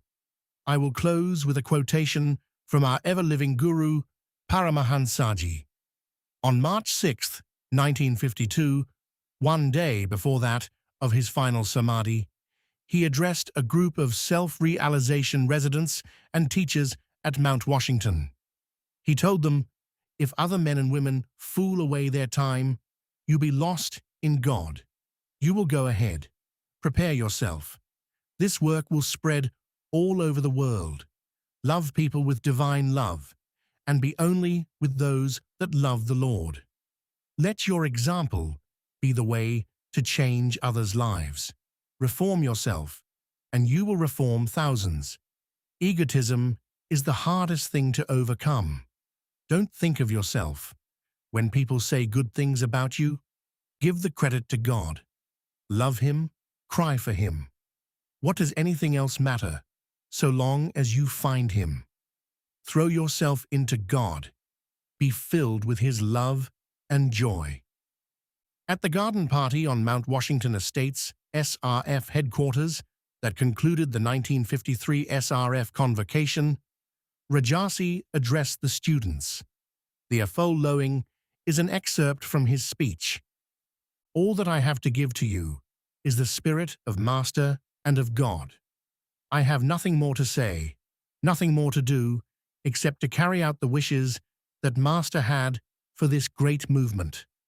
And what he is doing for you these days is not of me. I myself am only this little one that he spoke of, and I shall never be more than a little one, because it will always be Master Paramahansaji, who is my life and my blessing to you all. A great Hindu yogi and a great Christian yogi, masters of themselves. Yogananda and James J. Lynn, in yoga posture on the private grounds of SRF Hermitage, Encinitas, California, 1950. The balanced life of Mr. Lynn may serve as an inspiration for all men, the great guru said. Conscientiously discharging the duties of his worldly life, Mr. Lynn yet found time daily for deep meditation on God. The successful businessman became an illumined Kriya Yogi. Mr. Lynn, in Samadhi, super-consciousness, on the private beach of SRF Hermitage, Encinitas, California, January 1937. I have found, he said, that nothing the world can give me is comparable to the joy of meditation and the consciousness of God's presence. Rajasi was the host at a dinner on Thanksgiving Day, 1953, at the Hermitage in Encinitas, California. About 50 SRF devotees attended. The following are excerpts from his speech on that occasion. Understand that God is the only reality. It is a great blessing, through Master's grace, to have realized myself to be not merely a body, but an immortal soul. And someday, that will be your own blessing, when you do not identify yourself with the body, but know your true nature of spirit. When you melt into God, you will understand that He is the only reality. Master is here, just behind the darkness of our closed eyes. Receive the blessing that He gives you even now, and melt with Him into the ocean of God's joy.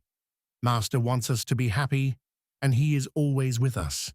Tune in with Him, and you will never be without the bliss, the love, the peace of God. An all-day meditation by devotees on December 23rd is a sacred Christ mastime custom established by Paramahansaji. On the morning of December 23rd, 1953, Rajasi meditated in Encinitas, California, with the renunciate men disciples, then traveled to Los Angeles to meditate in the afternoon with the renunciate women disciples. On December 25th, 1953, he presided at a banquet at the Mount Washington headquarters. The following are excerpts from his speech on Christmas night. One does not realize how much he changes as he proceeds along the spiritual path. After I met Master in 1932, I felt changed a great deal, but when he would say to me, "I am in you, and you are in me," I did not quite know what he meant. But now, I feel the presence of Master within and around me. The love of God, so great, so joyful. The love of God is the only reality. We must realize this love of God, so great, so joyful, I could not even begin to tell you how great it is. People in the world think, I do this, I enjoy that. Yet, whatever they are doing and enjoying inevitably comes to an end. But the love and joy of God that I feel is without any end. One can never forget it once he has tasted it. It is so great he could never want anything else to take its place. What we all really want is the love of God, and you will have it when you attain deeper realization. The great ones come to bring people back to God. Jesus came to bring realization to all men. And similarly, Master came to save us, to bring us back to God. What a blessing many of us possess, to have known Master in this country. But the physical form means little. It is the soul that matters. Master is here now, in an even greater way than he was when in the body. It is our joy, our grace, that we can receive his divine vibrations through following the teachings of self-realization, fellowship. Meditation services are held annually in all SRF churches, colonies, and centers on January 5th to commemorate Paramahansaji's birthday. Rajasi spent January 5th, 1954, in seclusion at this retreat in Borrego Springs, California. Later, he recounted to other disciples of Masters the following sublime experience, a sacred experience with Master in the other world. I awoke around 2 or 3 o'clock in the morning of January 5th and saw Lahiri Mahasaya in the greatest blaze of light in which he has ever manifested to me. Then, one by one, Sri Yukteswar, Babaji, one, and Master appeared. Master lifted me out of the body, and we floated together over many gatherings of people. Master blessed each group as we floated over it. We were not walking, but floating overhead. It seemed as though Master wanted all the people to know that I was with him. I was with Master a long time, from 2 or 3 o'clock until 9 o'clock, the longest I have ever been with him in this way. Master is very busy there, just as he was when he lived here, helping the people in those other spheres, teaching them the way of salvation and how to achieve their own self-realization. Rajasi, center in front of tree, presiding over the Christmas Day banquet for monks and sisters of the SRF Order, 1953, Mount Washington Center, Los Angeles. 1C page 75. The 1954 SRF convocation, held in August in Los Angeles, marked the 34th anniversary of SRF in America. The 400 SRF students who attended the convocation came from 22 states of America and from 9 foreign countries. On this occasion, the following message from Rajasi was read. The purpose of SRF convocations is to bring sincere seekers of truth together for what our Guru, Paramahansa Yogananda, called fellowship with God through self-realization. This, Master said, is the true significance of the name Self-Realization Fellowship. To followers of this path, therefore, fellowship means more than the harmonious feeling engendered when men of life mind gather together to discuss ideas and ideals. To SRF members, fellowship signifies the blissful sense of universal oneness that comes with the recognition, through meditation, of the individual soul's kinship with the Father and Friend of all. How true brotherhood may be attained. Divine fellowship is necessary before men can know true brotherhood and its natural sequel, peace on earth. The Blessed Master was sent to this world to help mankind to understand how to live in fellowship with God and thereby in human brotherhood and true happiness. You have only to follow the way that Master has shown, with steadfast zeal and devotion, and you will find God. You will realize then, as I do now, that Master is here at this very moment, with you and with me. Attune yourself, that you may know in your soul that Master is here. When Master comes to you, you will realize that nothing exists for you except the love of God, that nothing else is so important to you as His love. Master has melted my soul with His into God. Receive His blessing. Perceive the light of God, and in it, Master's greatness. Rajasi on the porch of his desert retreat, Borrego Springs, California, 1954. The following are a few words of welcome from Rajasi to SRF students attending the SRF convocation in August 1954, Los Angeles.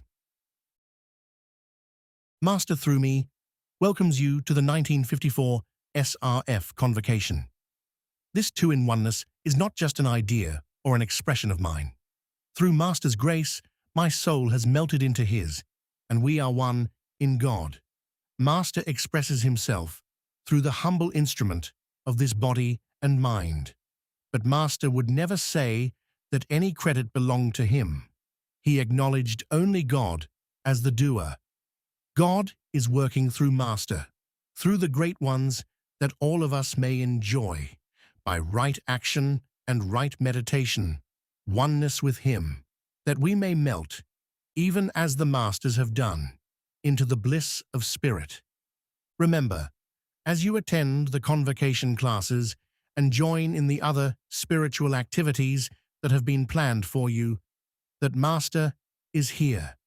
He is just behind the darkness of closed eyes when we sit to meditate.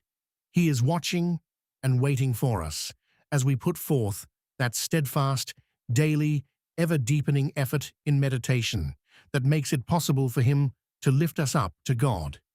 He wants us to be happy in the knowledge that He is always here with us. Discovering this, in deepest meditation, we will discover also the joy, the peace, the love of God. Master's hands uplifted in blessing on his beloved disciple, to whom he had just publicly given the name of Rajarsi Janakananda. The occasion was a Kriya Yoga initiation at SRF Mount Washington Center, August 25, 1951. Rajasi officiated at Master's funeral. Rajasi conducted the last rites for Paramahansa Yogananda at the SRF headquarters on March 11, 1952. At the start of the services, a rainbow appeared in the skies. In a beautiful speech at the bier, Rajasi said, "Master gave us his love, as father, mother, and friend. His whole life, his whole expression, his whole satisfaction was in the giving of that great love. How outstandingly great, outstandingly gracious, outstandingly kind he was." The ambassador of India, Mr. Binay Ranjan Sen, spoke at the funeral. His Eulogy of Yogananda ended with the words, "Death has no victory in him." A miracle at Forest Lawn. The ambassador's closing words were singularly prophetic. For weeks after Yogananda's death, his unchanged face shone with the divine luster of incorruptibility. Manifesting a phenomenal state of immutability, his body emanated no odor of decay. In death, as in life, the great yogi demonstrated the power of spirit over matter. The full testimony by Mr. Harry T. Rowe, mortuary director at Forest Lawn Memorial Park, appears in the booklet Paramahansa Yogananda in Memoriam. Yogoda Math SRFYSS headquarters in Dakshinaswar, India, held services for Rajarsi Janakananda on February 23rd, the same date that funeral services for him were held in Los Angeles. The altar shown above displays pictures, lovingly garlanded, of Yogananda and Rajasi. Press comments about Mr. Lynn.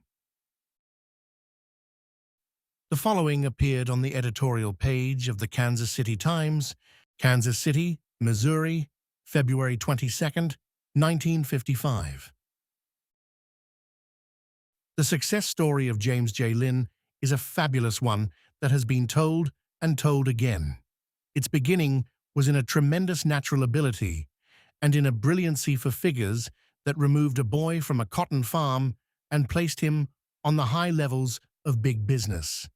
Its end found a man searching for something beyond financial success. That would seem entirely natural in considering the complex character of a man like James Lynn. He absorbed a belated education while working full-time and was admitted to the bar at the age of 21. 3 years later, he was a certified public accountant. At 24, he was general manager of the U.S. Epperson Underwriting Company, and before he was 30, was the owner, along with a huge debt.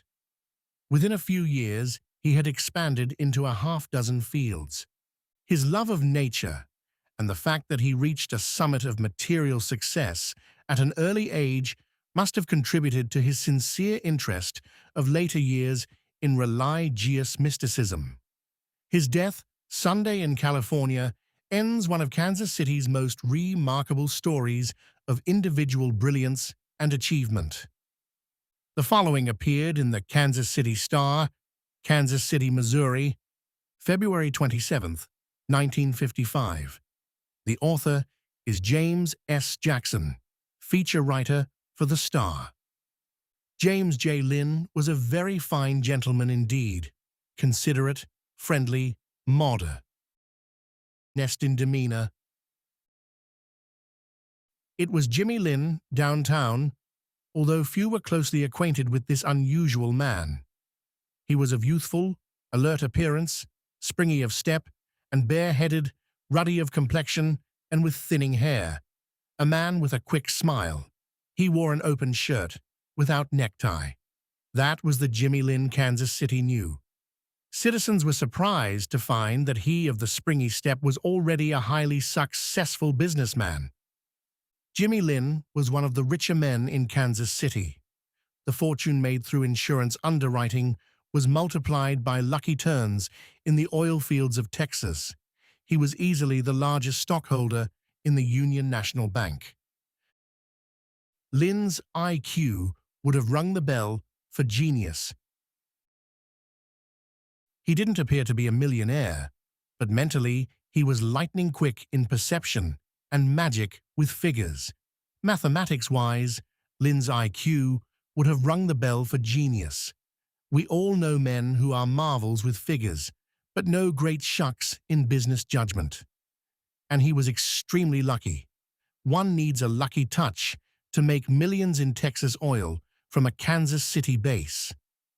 Before he was 30, Jimmy Lynn headed the Epperson Insurance underwriting concerns. It was not luck, but the Lynn personality and capabilities that had attracted the attention of U.S. Epperson. Rajasi spent as much time as possible in the sunshine and fresh air. Here at the Encinitas Hermitage in 1947, he performs a handstand with easy grace. A Kansas City reporter describing Mr. Lynn's daily outdoor program wrote, "Clad only in a loincloth, the astute businessman rolled through exercises on the dewy lawn or lay prone for long periods to draw within himself forces from the good earth. He was happy for the ample privacy that attended the calisthenics. He could romp like a boy. Rajasi absorbed strength from sun and earth. He is shown at left on lawn at Encinitas and above, near Ocotillo Tree, at Borrego Springs, 1954. Lynn himself said his success story was not one that could be duplicated today. Timing was a factor. Ahead of present-day tax laws, he was able to buy a large, highly profitable business and to pay for it out of profits. But the deal called for a sizable equity down payment. A friend advanced the amount in cash, a huge loan secured only by Lynn's character. The friend at the needful moment was the late E.F. Swinney of the First National Bank. The borrowing could not qualify as a bank loan. Swinney, watchful of a dollar though he was, advanced the money out of his own pocket. He too was paid out of earnings from the expanding business. Probably no other single incident in his career afforded Ed Swinney the satisfaction he got from his brief backing of Jimmy Lynn.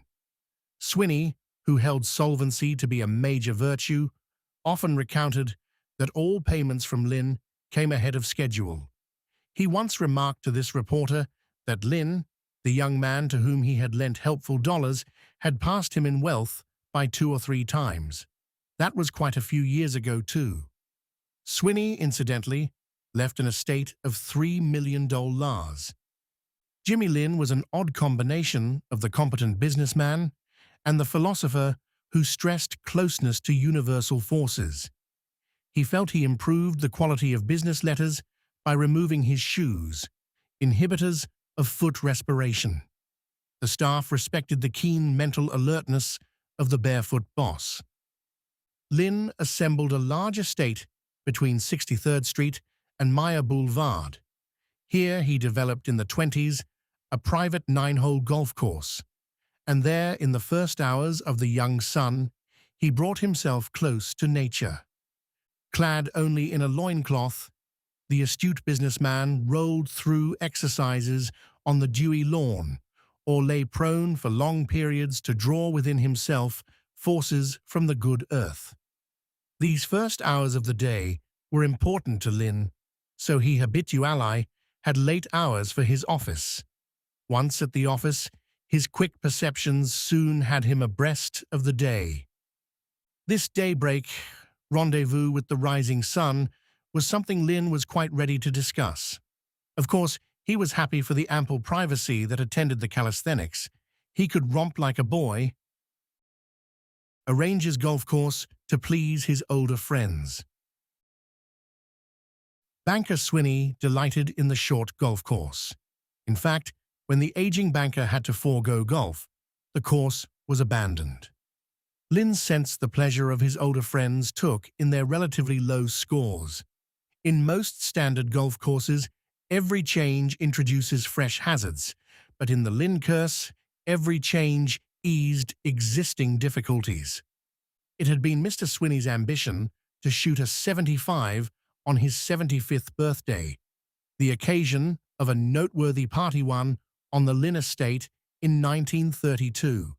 He did come in with a 76, quite happy and willing to overlook some concessions.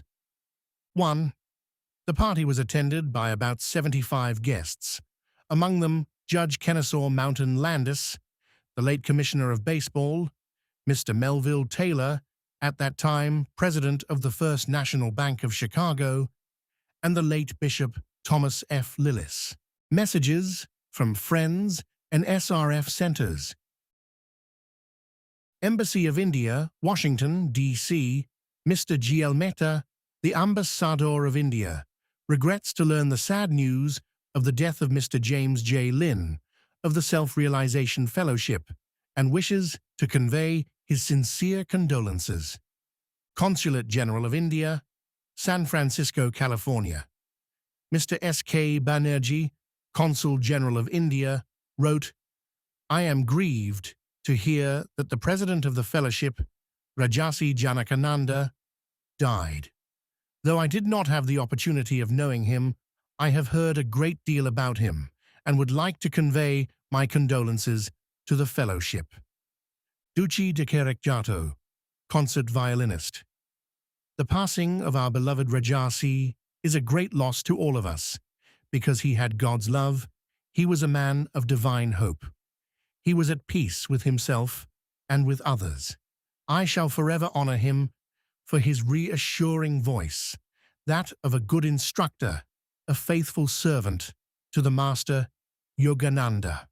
SRF Center, Montreal, Canada. We are indeed sad that Rajasi is no longer with us, but how wonderful that he is with Master. Services for Rajasi at Yogodamath, India, March 7th. In the front row are Swami Atmananda, wearing beads, Prabhas Chandra Ghosh, near table in foreground, and Tulsi Bose, dark hair, wearing eyeglasses. Yogananda held his first informal school for for boys in 1916 in a part of Tulsi Bose's house. SRF centers in Switzerland. Mrs. Helen Elbertiso wrote, "We must learn to say God alone and to meditate deeply enough to know what God through Master wishes from each of us. Rajasi is surely with our beloved Master and happy. We will go our way courageously, our minds firmly fixed on God." Mrs. G. J. Watamul Foundation, Honolulu. Although we did not know Mr. Lynn so well as we knew Paramahansa Yogananda, still we were very fond of Mr. Lynn and admired him tremendously. We all know that he has gone on to a larger and better life. Dr. Vladimir Lindenberg, Berlin, Germany. Dr. Lindenberg, director of a hospital for war-injured veterans in Berlin, wrote, "The news of our dear Rajasi's Mahasamadhi reached me today. After Paramahansaji's passing, Rajasi was the father of Self-Realization Fellowship. I consider Rajasi to have been a true representative of Paramahansaji, my beloved Guru. Now that Rajasi is free from the bonds of the body, he will be able to wield a greater spiritual influence than ever before. God bless him, and you all, in the holy work. We will live in his joy and love one another in the same joy." SRF Centre, London, England. Mrs. Gertrude White wrote, "It must have been Rajasi's desire, if indeed he had one at all, to join Master. It is natural for us to miss the physical presence of loved ones, but what a wonderful thought it is that if only we will work with them, the great loving Masters will guide us also, as they have guided Rajasi from body identification to soul identification. Through the teachings of Paramahansaji, all our doubts have been removed. Our members had a long meditation on Thursday, and Master seemed very close to us." SRF Centre, Calabar, West Africa. We held commemorative services on February 23rd and 25th. Lamenting Rajasi's death, the whole centre sends its heartfelt sympathy to headquarters, praying that all be undiscouraged in carrying on the teachings of the Masters. SRF Meditation Group, Auckland, New Zealand. Mr. Reginald Howen wrote, "We who are so remotely placed in New Zealand have had little opportunity to know our late president and leader. In Self-Realization magazine, however, we have observed his noble presence in pictures and have read his inspired messages. The humble and unassuming manner in which he quietly took over the leadership on the passing of Paramahansa Yogananda spoke more than words to us of a remarkable personality. To follow immediately in the footsteps of such a master was a great task for any man. The manner of Rajasi's accomplishment endeared him to every discerning fellow devotee on the path of light. We salute Rajarsi Janakananda, who has joined the great ones beyond, Jesus, the Master of Galilee, Lahiri Mahasaya, Sri Yukteswar, the beloved Yogananda, that divine line of succession of elder brethren.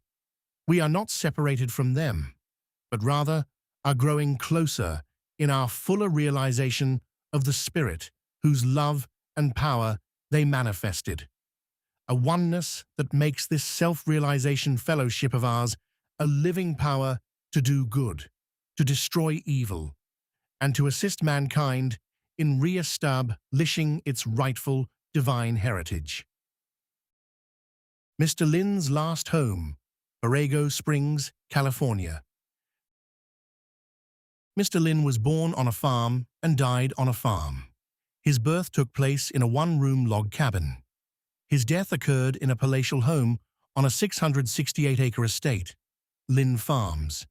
He of 10 reflected on life's contrasts, an expression of the inexorable law of relativity that governs the phenomenal world. God is the only immutable, he said, the only security. A letter from Mexico City. By Yogacharya J. M. Quaron, founder and leader of SRF centers in Mexico. In the past few years, Rajasi was extremely kind and considerate toward me. During the September week in 1951 that I spent in Encinitas, he and I used to meditate in Master's study every night from 8 p.m. until midnight. Many times he told me, "Master is right here with us and is very much pleased." One night, Rajasi remarked that he did not have any personal desires, that the only desires he had were Master's desires. As our guru had wished to visit Mexico again, he said, "Now I hope to be able to arrange to visit Mexico." Though that wish was not fulfilled, I am happy that Rajasi harbored it. The spirit of Master dwelt in Rajasi. Last year too, when I visited Encinitas, Rajasi called me 3 times to his apartments to meditate with him and to give me his blessing. On these occasions, he would pat my hand and head in the same way that Master used to do, with the same gestures and expressions. I hardly knew whether it were Rajasi or Master sitting before me. On February 22, 1955, our members in Mexico City held a meeting dedicated to Rajasi's memory. Our meditation was long and deep, and many of us felt his holy presence amongst us. On March 8th, we held commemorative services for the Mahasamadhi of Paramahansaji and his guru, Sri Yukteswarji. A brief talk on their sacred lives was followed by an hour of meditation. The meeting was solemn and beautiful. Each student had brought flowers. The room was fragrant with the odors of flowers and incense. The attendance was large and included 2 students from our Armenia SRF Center in the Republic of Colombia in South America. Before the meeting started, I requested the students to leave the room quietly after the meditation was over, without speaking one to another, in order that all might carry with them the high spiritual vibrations of the meeting. The meditation period ended with the playing of a recording of Master's voice, made at the dedication services on August 20th, 1950, of the SRF Lake Shrine in Pacific Palisades. His closing words were, "Until we meet again. Peace, Om Christ, I bow to you all." Mr. Lynn is listening intently to his guru's incomparable flow of wisdom. Master, who is wearing dark glasses, rests his hand on the disciple's shoulder. The 2 devotees of God met often to enjoy his beauty in nature's shrine of grass, ocean, and sky.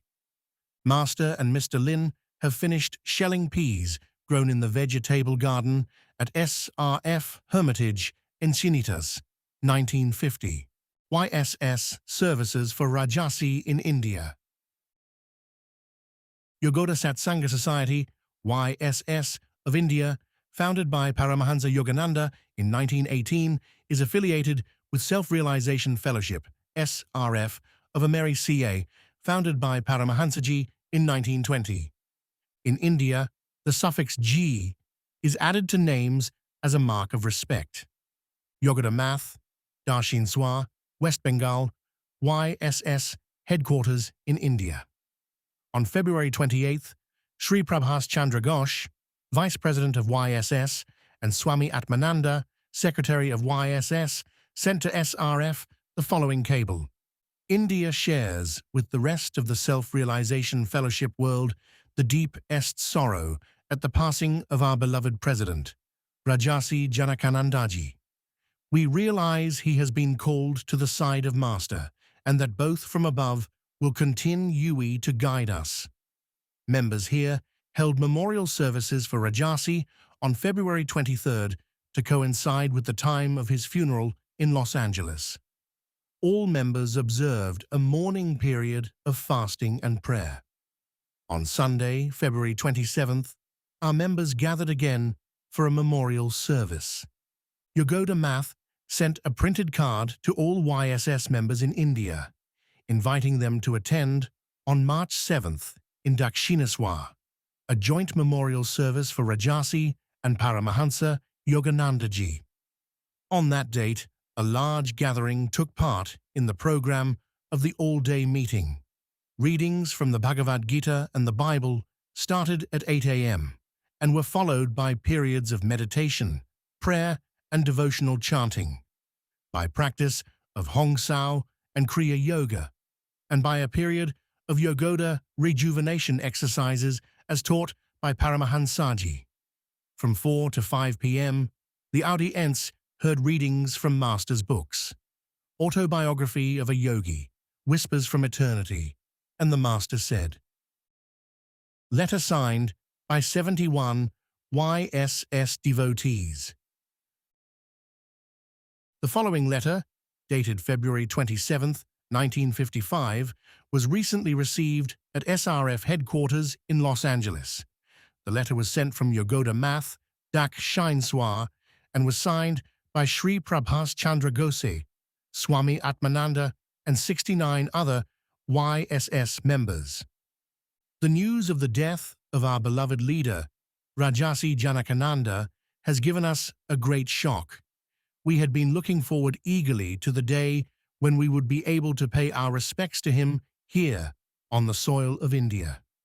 It breaks our hearts to know that this, our dearest of wishes, must go unfulfilled. The two brothers, bound by the tie of eternal friendship. We can only submit to the will of the Divine Mother. We realize that Rajasi has joined Master and that the two brothers bound by the tie of eternal friendship will look after all of us. It was Master who taught us to love and adore Rajasi. His saintly life has long been before us a great ideal. It will continue for all time to inspire travelers on the path of self-realization. We are greatly encouraged by the message of your continuing loving interest in the work started by Paramahansa in this country. May we of SRFYSS remain indissolubly united to spread the liberating message of your beloved masters. His end was befitting the great yogi that he was. Shortly after Rajasi's passing, Sister Daya sent to the Dakshineswar headquarters a letter of details about the beautiful manner of Rajasi's passing. In reply, Sri Prabhas Chandra Ghosh, who had met Rajasi in California in 1954, said, "His has been a wonderful life, and its end was befitting the great yogi that he was." Services at Yogoda Math, India, March 7th. 2 autographs of Rajasi, bottom, adorn the altar, which also holds pictures of SRF gurus. At the day-long meeting, a period was devoted to practice of Yogoda rejuvenation exercises as taught by Master. YSSSRF Center, Walchandnagar, Pune, India. We held meetings on March 7th from 6 to 7 in the morning and from 8 to 10:30 at night. The morning meeting was given over to prayer, meditation, and practice of Kriya Yoga. In the evening, we had a condolence service for the passing away of our beloved President, Rajarsi Janakananda. Many of those present had observed a complete fast during the day. Sri R.M. Dwivedi of this center wrote, "Unfathomable are the ways of God and the great gurus. We submit to their will. We are consoled by the thought that Paramahansa and Rajasi are now, with increased power, guiding us all from their heavenly abode. Yogoda Brahmacharya, Vidyalaya, Ranchi, India. Residential high school for boys, founded by Paramahansa Yogananda in 1918.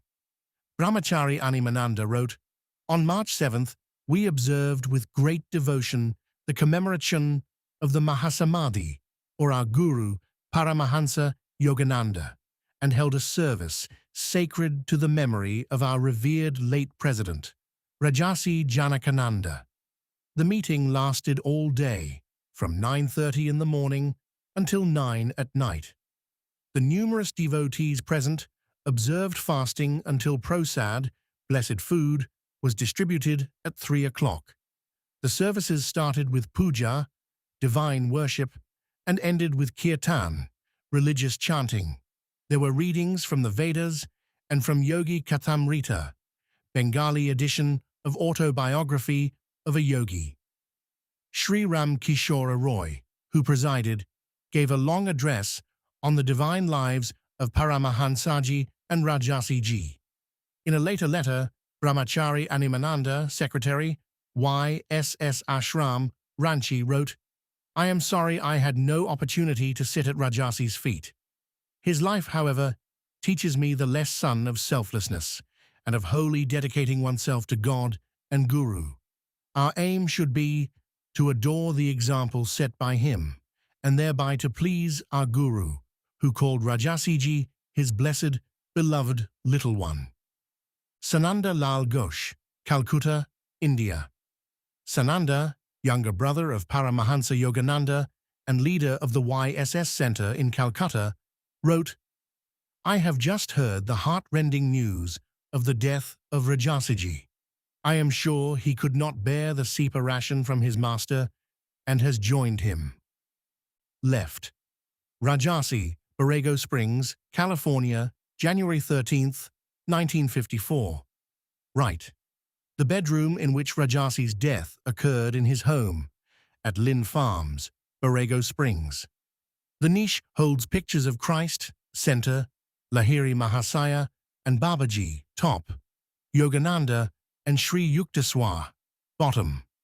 Mr. Lynn in Samadhi on private beach of SRF Hermitage in Encinitas, 1937.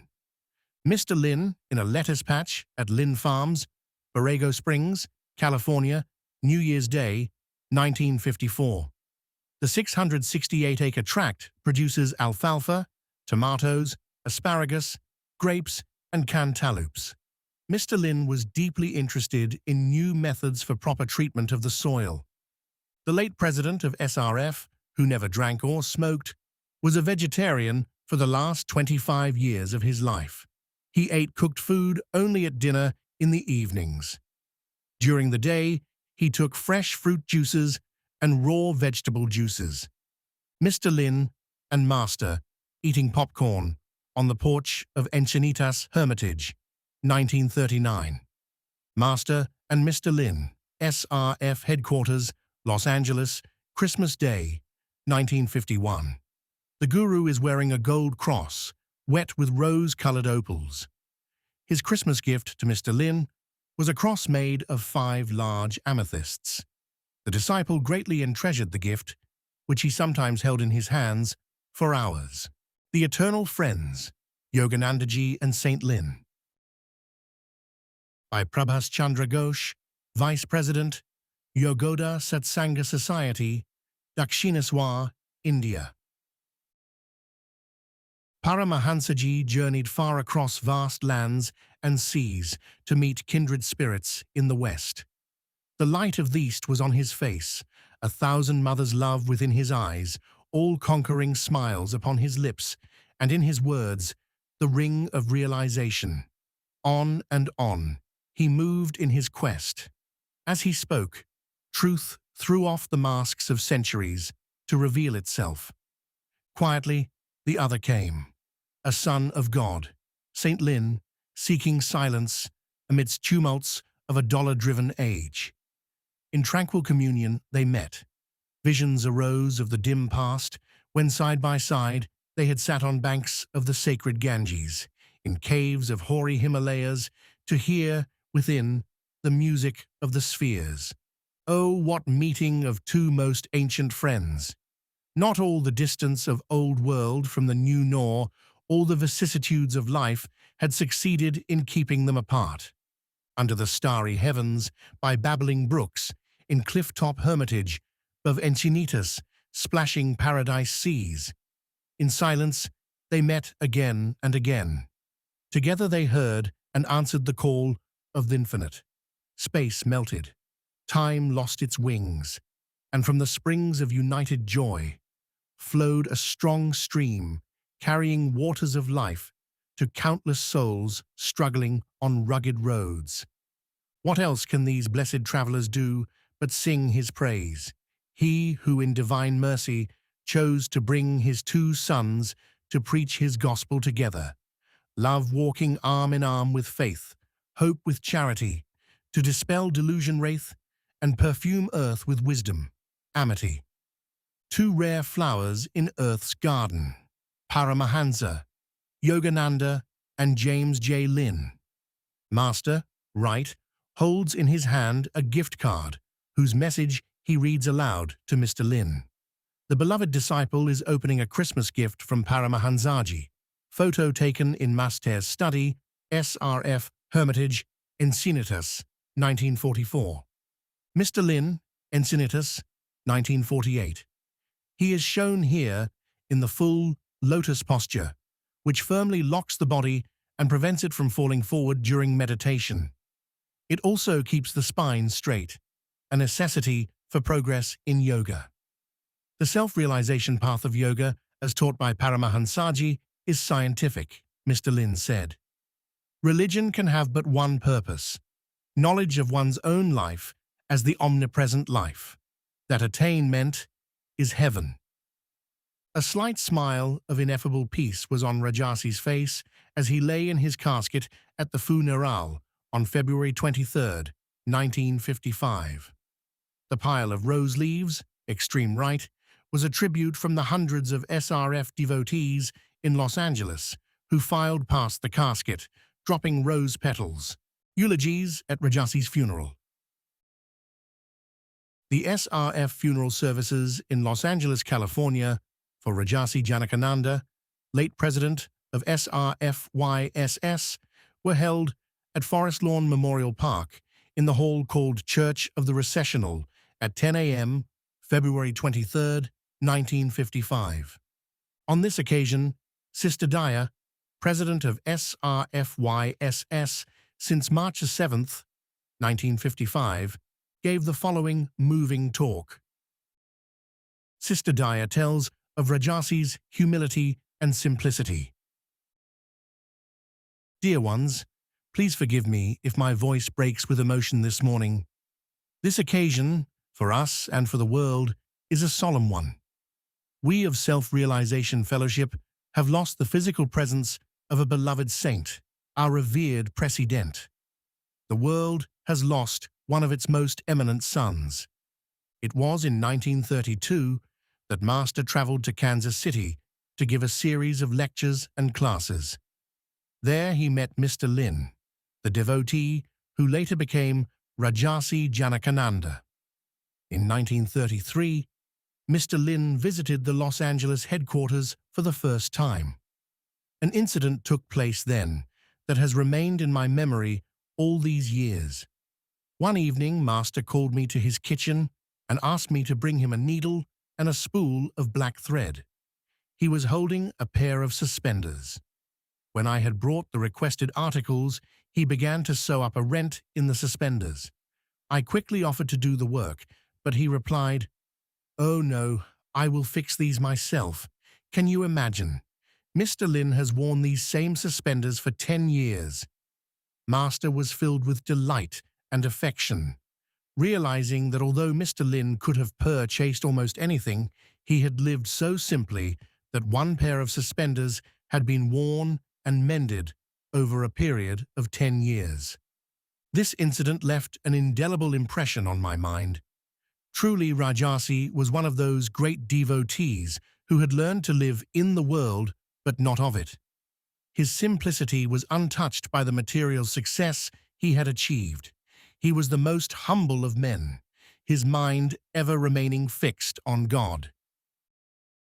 The two divine children, strolling on the lawn. My mind recalls another inspiring picture that I want to share with you. A picture of those two lovers of God, one the master, one the disciple, him whom Paramahansaji called his little one and his most blessed beloved little one. During those times when Master and Rajasi were in Encinitas together, every evening they could be seen walking, hand in hand, up and down the flagstone path on the lawn in back of the hermitage. Their eyes would be shining with the love and friendship they shared with God and with each other. We younger disciples would race to the windows at eventide to watch those two divine children as they strolled along. Sometimes Master would be speaking about some deep philosophical subject, and then his little one would remain quiet, listening intently. At other times, both would be silent, absorbed in the inner bliss. Seldom has the world seen such a perfect friendship. Observing them together, we were often reminded of the beautiful relationship of Saint Francis and Saint Bonaventure. Few men have reached the heights of material success attained by Rajasi. Few are still, particularly in the West, have reached the great spiritual heights scaled by him. It is remarkable indeed when one man is able to ascend to the top of both those peaks. The world will soon forget the business accomplishments of Mr. Lynn, but the name Rajarsi Janakananda will be immortalized for the great services he rendered to self-realization fellowship, and above all for his spiritual splendor and sweetness that helped everyone around him to realize more fully the beauty of the divine beloved that absorbed his whole being. Dr. Lewis pays tribute to Rajasi's greatness. The following eulogy was delivered at Rajasi's funeral by Reverend M.W. Lewis, Vice President of SRF. We are unable to pay adequate tribute with words to such a noble and exalted soul as James J. Lynn, known to most of us as Rajarsi Janakananda. He lived engrossed in the light and love of the Infinite Father, an illumination bestowed on him through the channel of our beloved Master Paramahansa Yogananda. Only with the language of our hearts may we pay fitting tribute to Rajasi, and that language is the unconditional divine love we feel for him. 2 Corinthians 4:18 reads, "We look not at the things which are seen, but at the things which are not seen. For the things which are seen are temporal, but the things which are not seen are eternal." No one understood this wisdom better than our beloved Rajasi. As proof, we have his exemplary life. He was a great organizer, a keen businessman, yet in the face of present-day tensions, he somehow found the time daily to merge himself in the light and love of God and his guru. Rajasi often said, "Since meeting Master, I have found the peace and bliss that supersedes all else." In 2 Corinthians 5:1, we find these words, "For we know that if our earthly house of this tabernacle were dissolved, we have a building of God, an house nor made with hands, eternal in the heavens." Rajasi knew that building of God, that house eternal in the heavens.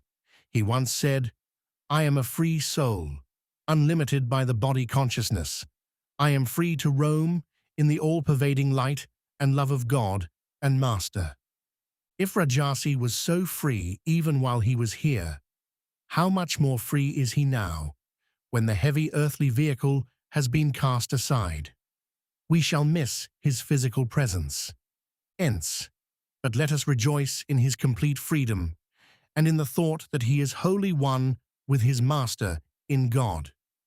In 1 Corinthians 15:58 we read, "Therefore, my beloved brethren, be ye steadfast, unmovable, always abounding in the work of the Lord." By establishing the self-realization fellowship on a firm financial foundation, and by the example of his ideal life, Rajasi Janakananda indeed abounded in the work of the Lord.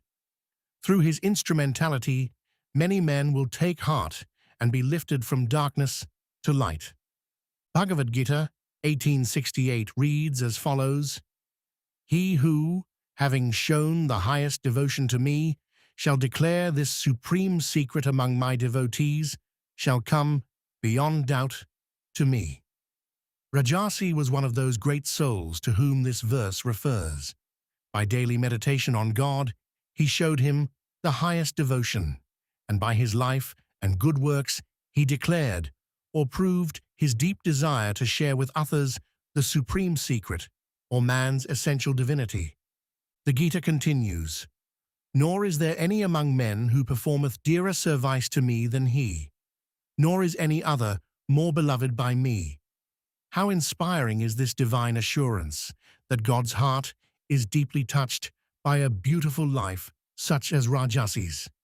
May each of us be not engulfed in this dream world of God's, which seems unsettling, even, at times, frightening. Let us know the divine dreamer. Like our beloved Rajasi, let us make God the eternal pole star of our lives. Rajarsi Janakananda and Reverend M.W. Lewis, the President and the Vice President of SRF at the Hermitage, Encinitas, 1952. Master and Mr. Lynn, 1950, Encinitas. In 1932, the Guru wrote to his disciple, "When you and I have fulfilled our mission on earth, we shall be released. When we are free, we may take trips to earth to load our boats with shipwrecked souls and to bring them safely to the divine shores." Mr. Lynn meditating on third-floor rooftop porch adjoining Master's apartments, SRF headquarters, 1937. The disciple's slight smile conveys an intimation of the bliss that he habitually enjoyed in God communion. A master is not a master of someone else, but of himself, he said. Even God does not try to master others. He has given us life, consciousness, and free will to live the divine life if we choose. Christmas cards sent to Paramahansa Yogananda, handwritten by Rajarsi Janakananda. Left.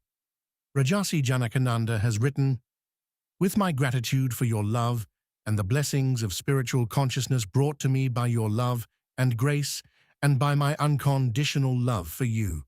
Signed, Little One. Master often called his disciple Little One because of Mr. Lynn's humility. Mr. Lynn signed himself as Little One in nearly all his letters to Master. Right. Rajasi has written, Christmas, 1941. "When you melt into Divine Mother while relaxing in this chair, we pray that you take all of us with you. Divine blessings and unconditional love." This card was attached to a Christmas gift from Rajasi, a reclining-type chair. From time to time, Master would sit in the chair, enwrapped in the peace of samadhi, superconsciousness. The disciples around him were awfully aware that in his presence was a shower of blessings. The line of masters behind Yogananda. An artist, with Yogananda's help, drew the picture of Babaji. Babaji is a towering spiritual figure, the Yogi Christ of modern India. Although hidden from the general public, he is accessible to a few devotees. He visited Ed Yogananda in Calcutta in August 1920 and said, "You are the one I have chosen to spread the message of Kriya Yoga in the West. The scientific technique of God realization will ultimately spread in all lands and aid in harmonizing the Natyans through man's personal, transcendental perception of the Infinite Father." Babaji has refused to reveal to his disciples any limiting facts about his birthplace and birth date. He has lived for many centuries amidst the Himalayan snows. "I shall remain incarnate on earth," he has promised, "until this particular world cycle is ended." Whenever anyone utters with reverence the name of Babaji, Lahiri Mahasaya said, that devotee attracts an instant spiritual blessing. Lahiri Mahasaya, 1828 to 1895. Disciple of Babaji Lahiri Mahasaya, was Babaji's chief 19th century disciple. Though he was a man of family and business responsibilities, Lahiri Mahasaya's divine illumination attracted to him thousands of disciples in India. Sri Yukteswar, 1855 to 1936, disciple of Lahiri Mahasaya. Sri Yukteswar was a disciple of Lahiri Mahasaya and the Guru of Yogananda. The beautiful lives of these three masters are described in Autobiography of a Yogi. Yogananda, 1893 to 1952, disciple of Sri Yukteswar. Yogananda was the first great master of India to live in the West for a long period, over 30 years. He initiated 100,000 students in yoga, the science of spiritual development. By writing lessons and training teachers, he ensured the long continuance of his mission, Yoga for the West. Yogananda, a Premavatar, incarnation of love.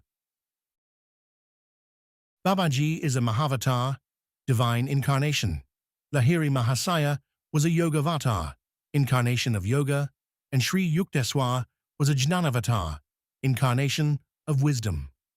Rajarsi Janakananda bestowed on his guru, Paramahansa Yogananda, the title of Premavatar, incarnation of love.